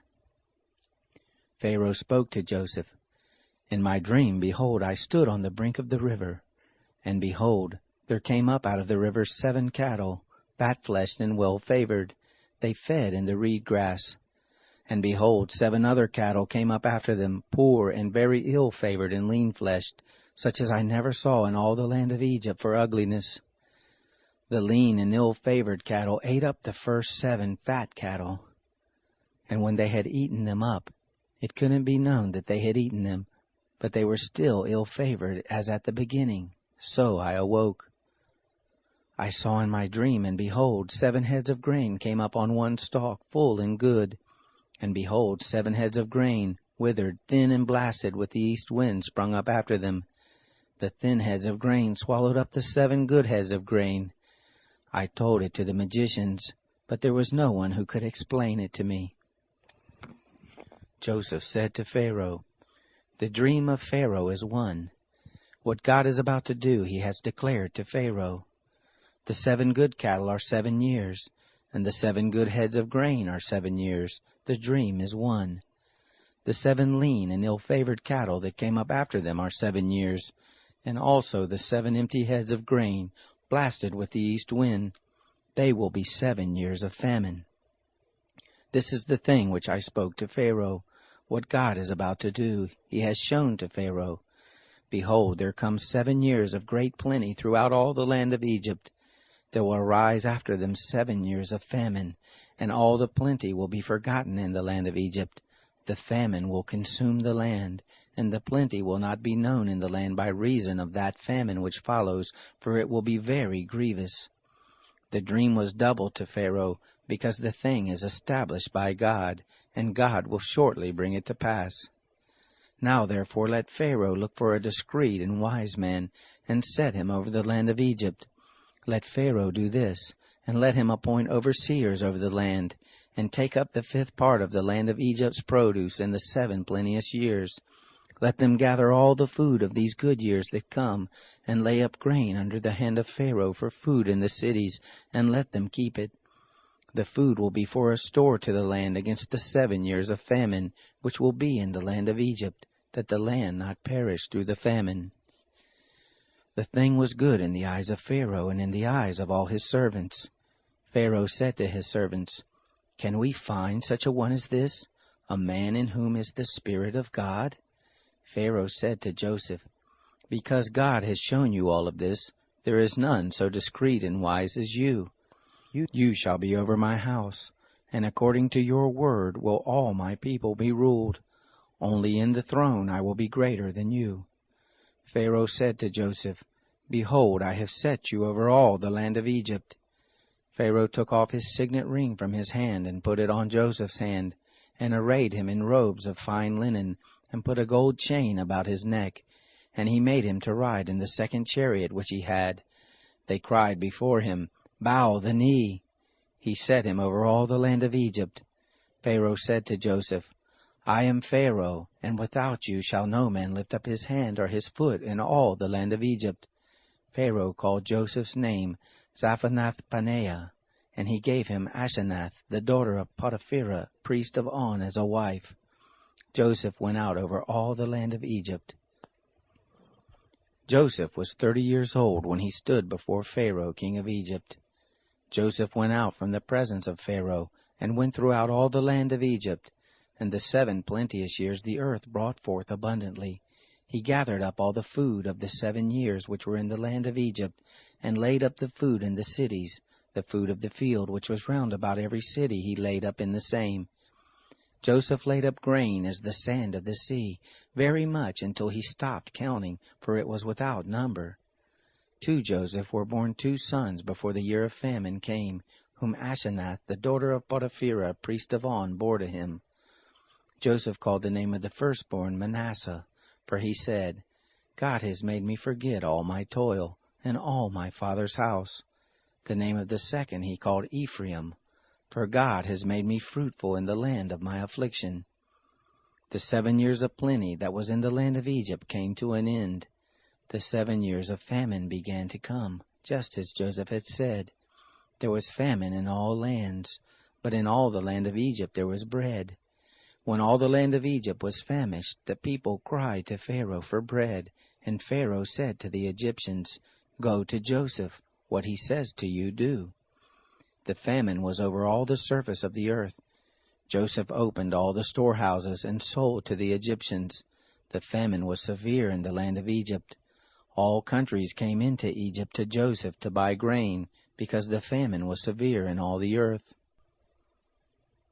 Now Jacob saw that there was grain in Egypt, and Jacob said to his sons, Why do you look at one another? He said, Behold, I have heard that there is grain in Egypt. Go down there and buy for us from there, so that we may live and not die. Joseph's 10 brothers went down to buy grain from Egypt. But Jacob didn't send Benjamin, Joseph's brother, with his brothers, for he said, lest perhaps harm happen to him. The sons of Israel came to buy among those who came, for the famine was in the land of Canaan. Joseph was the governor over the land. It was he who sold to all the people of the land. Joseph's brothers came and bowed themselves down to him with their faces to the earth. Joseph saw his brothers, and he recognized them, But he acted like a stranger to them, and spoke roughly with them. He said to them, "Where did you come from?" They said, "From the land of Canaan to buy food." Joseph recognized his brothers, but they didn't recognize him. Joseph remembered the dreams which he dreamed about them, and said to them, "You are spies! You have come to see the nakedness of the land." They said to him, "No, my lord, but your servants have come to buy food. We are all one man's sons. We are honest men. Your servants are not spies." He said to them, "No, but you have come to see the nakedness of the land." They said, "We, your servants, are 12 brothers, the sons of one man in the land of Canaan, and behold, the youngest is this day with our father, and one is no more." Joseph said to them, "It is like I told you, saying, You are spies. Hereby you shall be tested. By the life of Pharaoh you shall not go forth from here, unless your youngest brother come here. Send one of you, and let him get your brother, and you shall be bound, that your words may be tested, whether there is truth in you, or else by the life of Pharaoh surely you are spies." He put them all together into custody 3 days. Joseph said to them the 3rd day, "Do this and live, for I fear God. If you are honest men, then let one of your brothers be bound in your prison house. But you go, carry grain for the famine of your houses. Bring your youngest brother to me, so will your words be verified, and you won't die." They did so. They said one to another, "We are most assuredly guilty concerning our brother, and that we saw the distress of his soul when he begged us, and we wouldn't listen. Therefore this distress has come on us." Reuben answered them, saying, "Didn't I tell you, saying, Don't sin against the child? And you wouldn't listen. Therefore also, behold, his blood is required." They didn't know that Joseph understood them, for there was an interpreter between them. He turned himself about from them and wept. And he returned to them and spoke to them, and took Simeon from among them, and bound him before their eyes. Then Joseph commanded to fill their bags with grain, and to restore every man's money into his sack, and to give them food for the way. So it was done to them. They loaded their donkeys with their grain, and departed from there. As one of them opened his sack to give his donkey food in the lodging place, he saw his money. Behold, it was in the mouth of his sack. He said to his brothers, "My money is restored. Behold, it is even in my sack." Their hearts failed them, and they turned trembling one to another, saying, "What is this that God has done to us?" They came to Jacob their father to the land of Canaan, and told him all that had happened to them, saying, "The man, the lord of the land, spoke roughly with us, and took us for spies of the country." We said to him, "We are honest men, we are no spies. We are 12 brothers, sons of our father. One is no more, and the youngest is this day with our father in the land of Canaan." The man, the lord of the land, said to us, "Hereby will I know that you are honest men. Leave one of your brothers with me, and take grain for the famine of your houses, and go your way. Bring your youngest brother to me. Then I will know that you are not spies, but that you are honest men. So I will deliver your brother to you, and you shall trade in the land."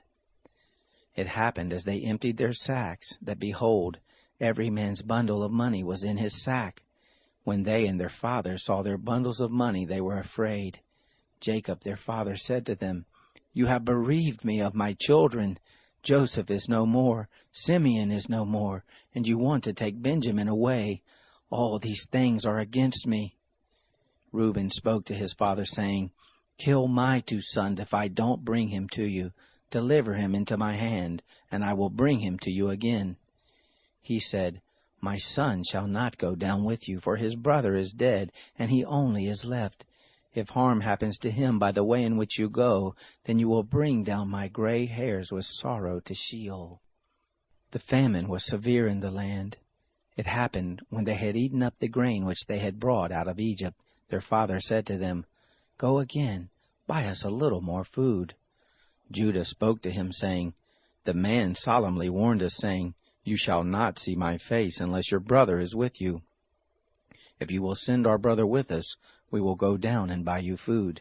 But if you will not send him, we will not go down, for the man said to us, You shall not see my face unless your brother is with you." Israel said, "Why did you treat me so badly, telling the man that you had another brother?"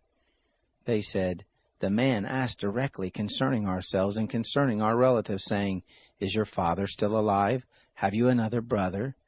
We just answered his questions. Is there any way we could know that he would say, 'Bring your brother down'?" Judah said to Israel his father, "Send the boy with me, and we will arise and go, so that we may live and not die, both we and you, and also our little ones. I will be collateral for him. From my hand will you require him. If I don't bring him to you and set him before you, then let me bear the blame forever. For unless we had lingered, surely we would have returned a second time by now." Their father Israel said to them, "If it be so now, do this. Take from the choice fruits of the land in your bags, and carry down a present for the man, a little balm, a little honey, spices and myrrh, nuts and almonds. And take double money in your hand. With the money that was returned in the mouth of your sacks, carry again in your hand. Perhaps it was an oversight. Take also your brother, and arise, go again to the man. May God Almighty give you mercy before the man, that he may release to you your other brother and Benjamin. If I am bereaved of my children, I am bereaved." The men took that present, and they took double money in their hand, and Benjamin, and rose up, went down to Egypt, and stood before Joseph. When Joseph saw Benjamin with them, he said to the steward of his house, "Bring the men into the house, and butcher an animal, and make ready, for the men will dine with me at noon." The man did as Joseph commanded, and the man brought the men to Joseph's house. The men were afraid, because they were brought to Joseph's house, and they said, "Because of the money that was returned in our sacks at the first time are we brought in, that he may seek occasion against us, and fall on us, and take us for bondservants along with our donkeys." They came near to the steward of Joseph's house, and they spoke to him at the door of the house, and said, "O my lord, we indeed came down at the first to buy food, and it happened, when we came to the lodging place, that we opened our sack, and behold, every man's money was in the mouth of the sack, our money in full weight. We have brought it again in our hand. We have brought down other money in our hand to buy food. We don't know who put our money in our sacks." He said, "Peace be to you. Don't be afraid. Your God and the God of your father has given your treasure in your sacks. I received your money." He brought Simeon out to them. The man brought the men into Joseph's house and gave them water, and they washed their feet. He gave their donkeys fodder. They made ready the present for Joseph's coming at noon, for they heard that they should eat bread there. When Joseph came home, they brought him the present which was in their hand into the house, and bowed down themselves to him to the earth. He asked them of their welfare, and said, "Is your father well, the old man of whom you spoke? Is he yet alive?" They said, "Your servant our father is well. He is still alive." They bowed the head and did homage. He lifted up his eyes and saw Benjamin his brother, his mother's son, and said, "Is this your youngest brother of whom you spoke to me?" He said, "God be gracious to you, my son." Joseph made haste, for his heart yearned over his brother, and he sought a place to weep, and he entered into his room and wept there. He washed his face and came out. He controlled himself and said, "Serve the meal." They served him by himself, and them by themselves, and the Egyptians that ate with him by themselves, because the Egyptians don't eat bread with the Hebrews, for that is an abomination to the Egyptians. They sat before him, the firstborn according to his birthright, and the youngest according to his youth, and the men marveled one with another. He sent portions to them from before him, but Benjamin's portion was 5 times as much as any of theirs. They drank and were merry with him. He commanded the steward of his house, saying, "Fill the men's sacks with food, as much as they can carry, and put every man's money in his sack's mouth. Put my cup, the silver cup, in the sack's mouth of the youngest with his grain money." He did according to the word that Joseph had spoken. As soon as the morning was light, the men were sent away, they and their donkeys. When they had gone out of the city, and were not yet far off, Joseph said to his steward, "Go, follow after the men. When you overtake them, ask them, 'Why have you rewarded evil for good?' Isn't this that from which my Lord drinks, and by which he indeed divines? You have done evil in so doing." He overtook them, and he spoke to them these words. They said to him, "Why does my Lord speak such words as these? Far be it from your servants that they should do such a thing. Behold, the money which we found in our sacks' mouths we brought again to you out of the land of Canaan. How then should we steal silver or gold out of your Lord's house?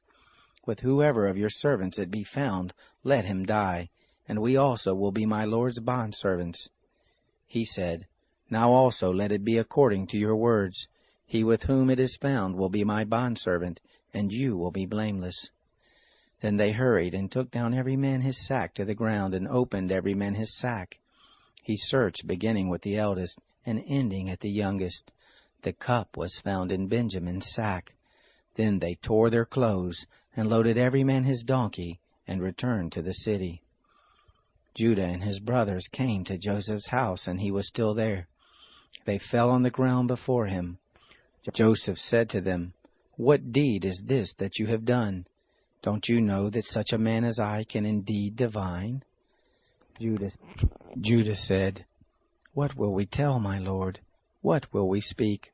Or how will we clear ourselves? God has found out the iniquity of your servants.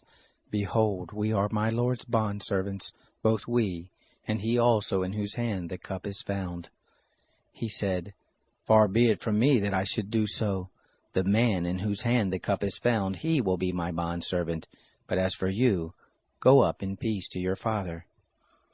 Then Judah came near to him and said, "O my lord, please let your servant speak a word in my lord's ear, and don't let your anger burn against your servant, for you are even as Pharaoh. My lord asked his servants, saying, 'Have you a father or a brother?'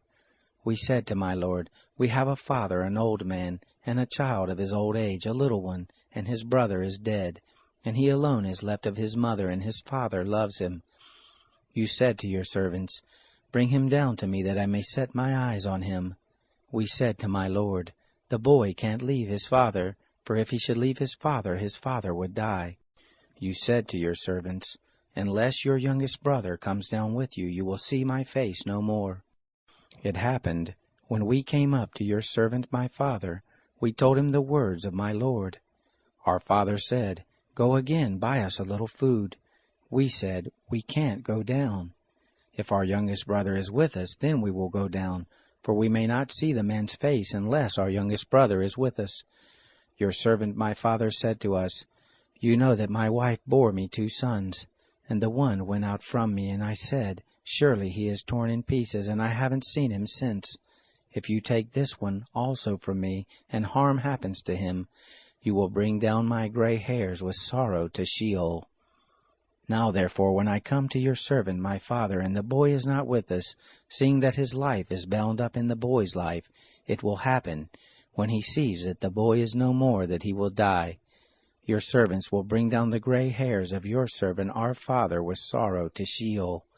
For your servant became collateral for the boy to my father, saying, If I don't bring him to you, then I will bear the blame to my father forever. Now therefore please let your servant stay instead of the boy, a bondservant to my lord, and let the boy go up with his brothers. For how will I go up to my father if the boy isn't with me, lest I see the evil that will come on my father?" Then Joseph couldn't control himself before all those who stood before him, and he cried, "Cause every man to go out from me." There stood no man with him, while Joseph made himself known to his brothers. He wept aloud. The Egyptians heard, and the house of Pharaoh heard. Joseph said to his brothers, "I am Joseph. Does my father still live?" His brothers couldn't answer him, for they were terrified at his presence. Joseph said to his brothers, "Come near to me, please." They came near. He said, "I am Joseph, your brother, whom you sold into Egypt. Now don't be grieved nor angry with yourselves that you sold me here, for God sent me before you to preserve life. For these 2 years the famine has been in the land, and there are yet 5 years in which there will be neither plowing nor harvest. God sent me before you to preserve you a remnant in the earth, and to save you alive by a great deliverance.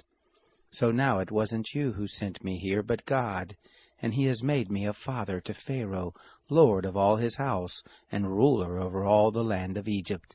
Hurry and go up to my father and tell him, this is what your son Joseph says. God has made me lord of all Egypt. Come down to me, don't wait. You shall dwell in the land of Goshen, and you will be near to me, you, your children, your children's children, your flocks, your herds, and all that you have. There I will nourish you, for there are yet 5 years of famine, lest you come to poverty, you and your household and all that you have. Behold, your eyes see, and the eyes of my brother Benjamin, that it is my mouth that speaks to you. You shall tell my father of all my glory in Egypt, and of all that you have seen. You shall hurry and bring my father down here. He fell on his brother Benjamin's neck and wept, and Benjamin wept on his neck. He kissed all his brothers and wept on them. After that his brothers talked with him. The report of it was heard in Pharaoh's house, saying, Joseph's brothers have come. It pleased Pharaoh well and his servants. Pharaoh said to Joseph, Tell your brothers, do this. Load your animals and go, travel to the land of Canaan. Take your father and your households and come to me, and I will give you the good of the land of Egypt, and you will eat the fat of the land. Now you are commanded to do this. Take wagons out of the land of Egypt for your little ones and for your wives, and bring your father and come. Also don't concern yourselves about your belongings, for the good of all of the land of Egypt is yours. The sons of Israel did so. Joseph gave them wagons according to the commandment of Pharaoh, and gave them provision for the way. To all of them he gave each man changes of clothing, but to Benjamin he gave 300 pieces of silver and 5 changes of clothing. To his father he sent after this manner, 10 donkeys loaded with the good things of Egypt, and 10 female donkeys loaded with grain and bread and provision for his father by the way. So he sent his brothers away, and they departed. He said to them, See that you don't quarrel on the way. They went up out of Egypt and came into the land of Canaan to Jacob their father. They told him, saying, Joseph is still alive, and he is ruler over all the land of Egypt. His heart fainted, for he didn't believe them. They told him all the words of Joseph which he had said to them. When he saw the wagons which Joseph had sent to carry him, the spirit of Jacob their father revived. Israel said, It is enough. Joseph my son is still alive. I will go and see him before I die. Israel traveled with all that he had and came to Beersheba, and offered sacrifices to the God of his father Isaac. God spoke to Israel in the visions of the night and said, Jacob, Jacob.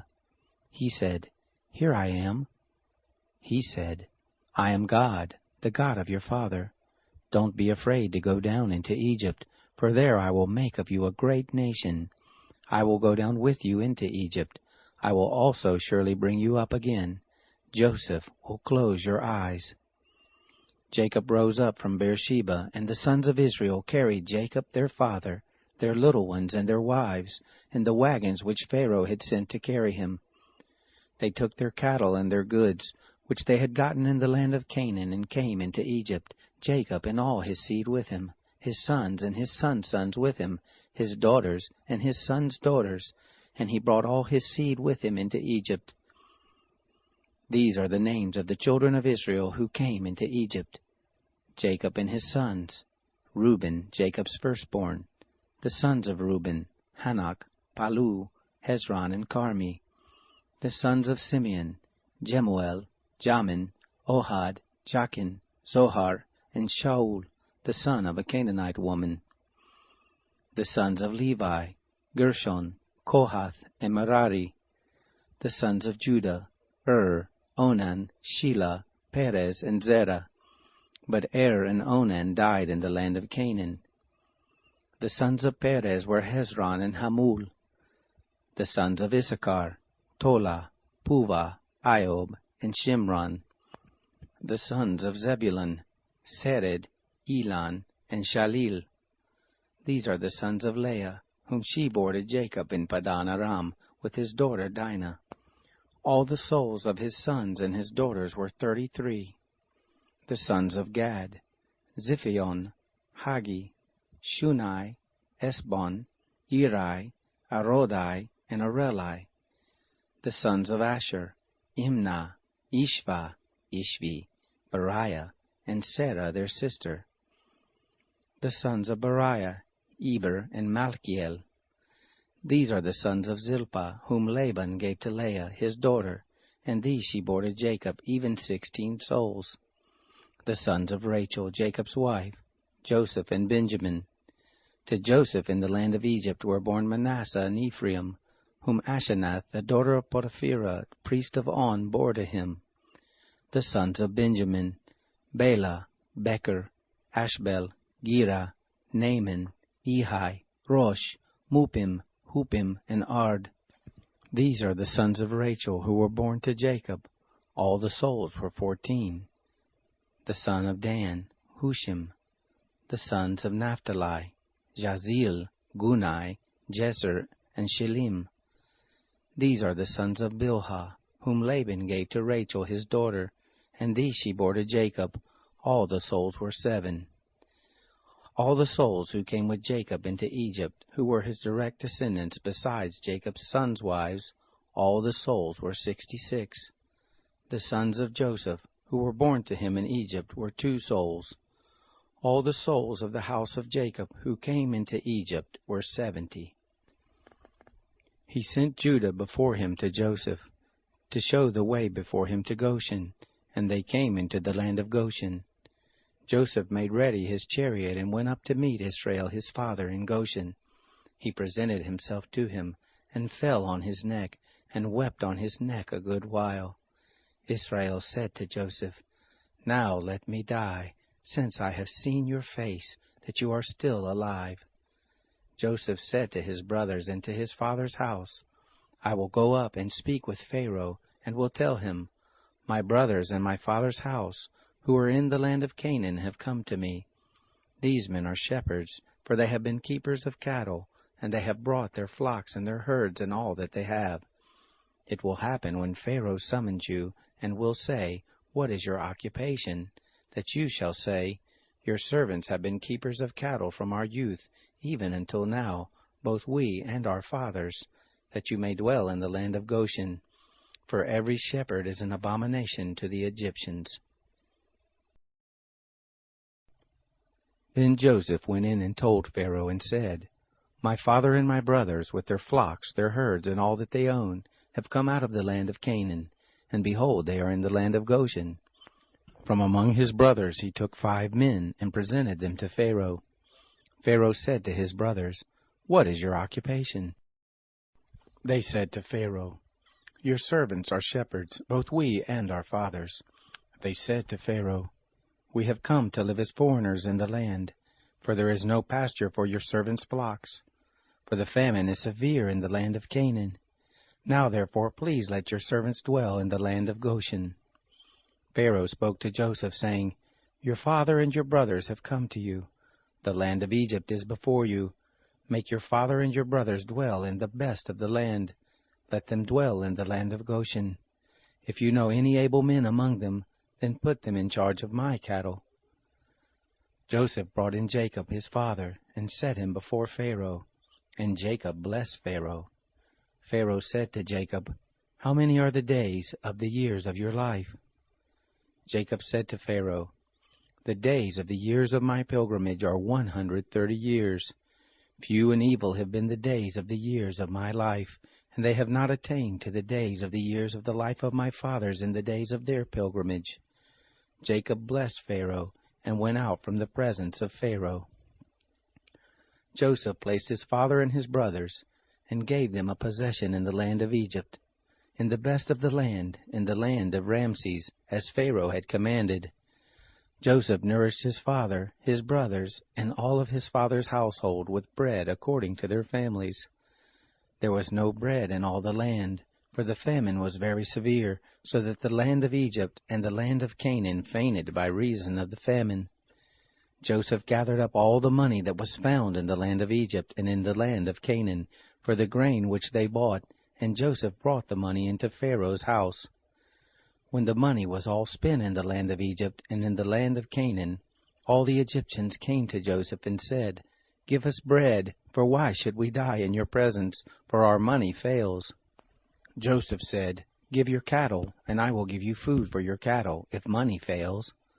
They brought their cattle to Joseph, and Joseph gave them bread in exchange for the horses, and for the flocks, and for the herds, and for the donkeys, and he fed them with bread in exchange for all their cattle for that year. When that year was ended, they came to him the second year and said to him, "We will not hide from my lord how our money is all spent, and the herds of cattle are my lord's. There is nothing left in the sight of my lord but our bodies and our lands. Why should we die before your eyes, both we and our land? Buy us and our land for bread, and we and our land will be servants to Pharaoh. Give us seed that we may live and not die, and that the land won't be desolate." So Joseph bought all the land of Egypt for Pharaoh, for the Egyptians sold every man his field, because the famine was severe on them, and the land became Pharaoh's. As for the people, he moved them to the cities from one end of the border of Egypt even to the other end of it. Only he didn't buy the land of the priest, for the priest had a portion from Pharaoh, and ate their portion which Pharaoh gave them. That is why they didn't sell their land. Then Joseph said to the people, "Behold, I have bought you and your land today for Pharaoh. Behold, here is seed for you, and you shall sow the land. It will happen at the harvest, that you shall give a fifth to Pharaoh, and 4 parts will be your own, for the seed of the field, for your food, for them of your households, and for food for your little ones." They said, "You have saved our lives. Let us find favor in the sight of my lord, and we will be Pharaoh's servants." Joseph made it a statute concerning the land of Egypt to this day, that Pharaoh should have the fifth. Only the land of the priest alone didn't become Pharaoh's. Israel lived in the land of Egypt, in the land of Goshen, and they got themselves possessions therein, and were fruitful and multiplied exceedingly. Jacob lived in the land of Egypt 17 years. So the days of Jacob, the years of his life, were 147 years. The time drew near that Israel must die, and he called his son Joseph and said to him, "If now I have found favor in your sight, please put your hand under my thigh, and deal kindly and truly with me.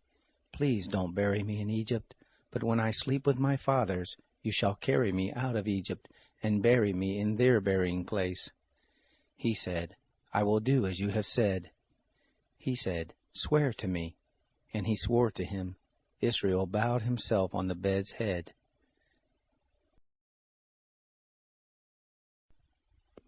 It happened after these things that someone said to Joseph, "Behold, your father is sick." He took with him his 2 sons, Manasseh and Ephraim. Someone told Jacob and said, "Behold, your son Joseph comes to you." And Israel strengthened himself and sat on the bed. Jacob said to Joseph, "God Almighty appeared to me at Luz in the land of Canaan and blessed me, and said to me, Behold, I will make you fruitful and multiply you, and I will make of you a company of peoples, and will give this land to your seed after you for an everlasting possession.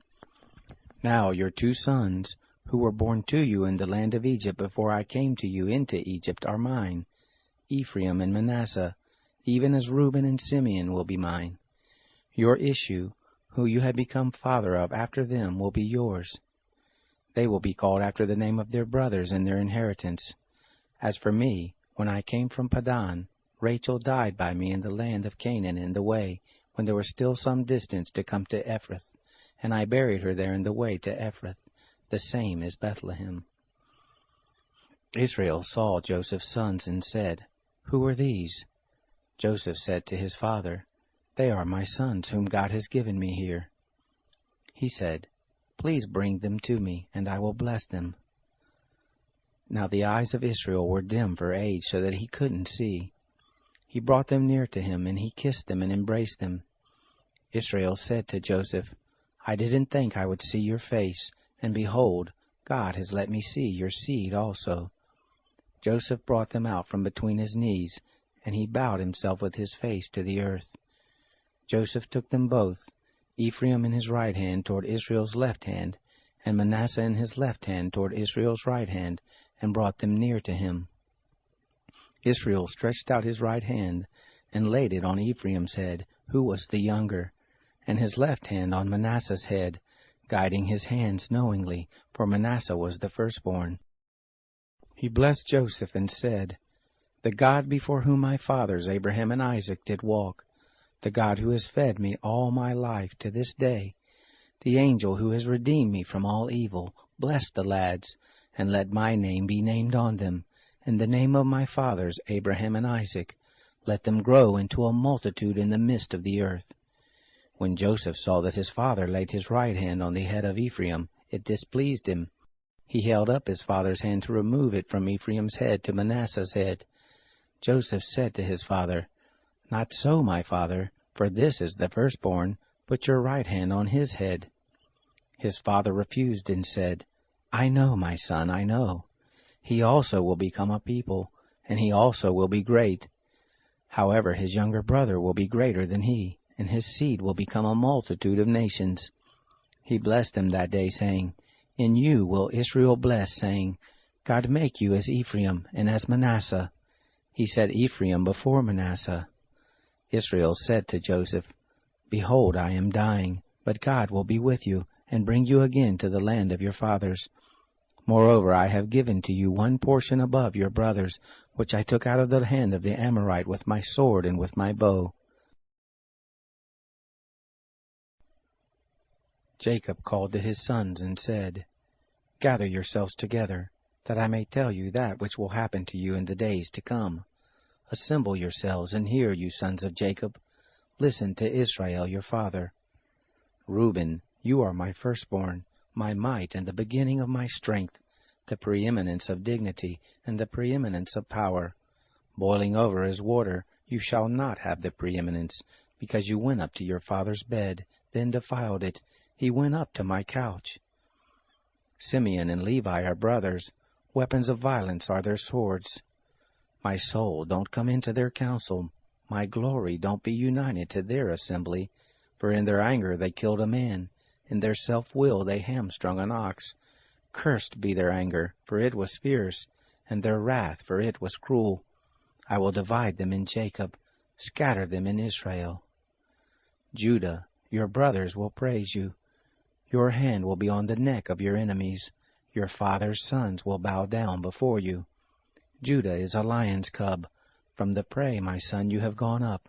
He stooped down, he crouched as a lion, as a lioness. Who will rouse him up? The scepter will not depart from Judah, nor the ruler's staff from between his feet, until he comes to whom it belongs. To him will the obedience of the peoples be, binding his foal to the vine, his donkey's colt to the choice vine. He has washed his garments in wine, his robes in the blood of grapes. His eyes will be red with wine, his teeth white with milk. Zebulun will dwell at the haven of the sea. He will be for a haven of ships. His border will be on Sidon. Issachar is a strong donkey, lying down between the saddlebags. He saw a resting place, that it was good, the land, that it was pleasant. He bows his shoulder to the burden, and becomes a servant doing forced labor. Dan will judge his people, as one of the tribes of Israel. Dan will be a serpent in the way, an adder in the path, that bites the horse's heels, so that his rider falls backward. I have waited for your salvation, Lord. Gad, a troop will press on him, but he will press on their heel. Out of Asher his bread will be fat. He will yield royal dainties. Naphtali is a doe set free, who bears beautiful fawns. Joseph is a fruitful vine by a spring. His branches run over the wall. The archers have sorely grieved him, shot at him and persecute him. But his bow abode in strength. The arms of his hands were made strong by the hands of the mighty one of Jacob. From there is the shepherd, the stone of Israel.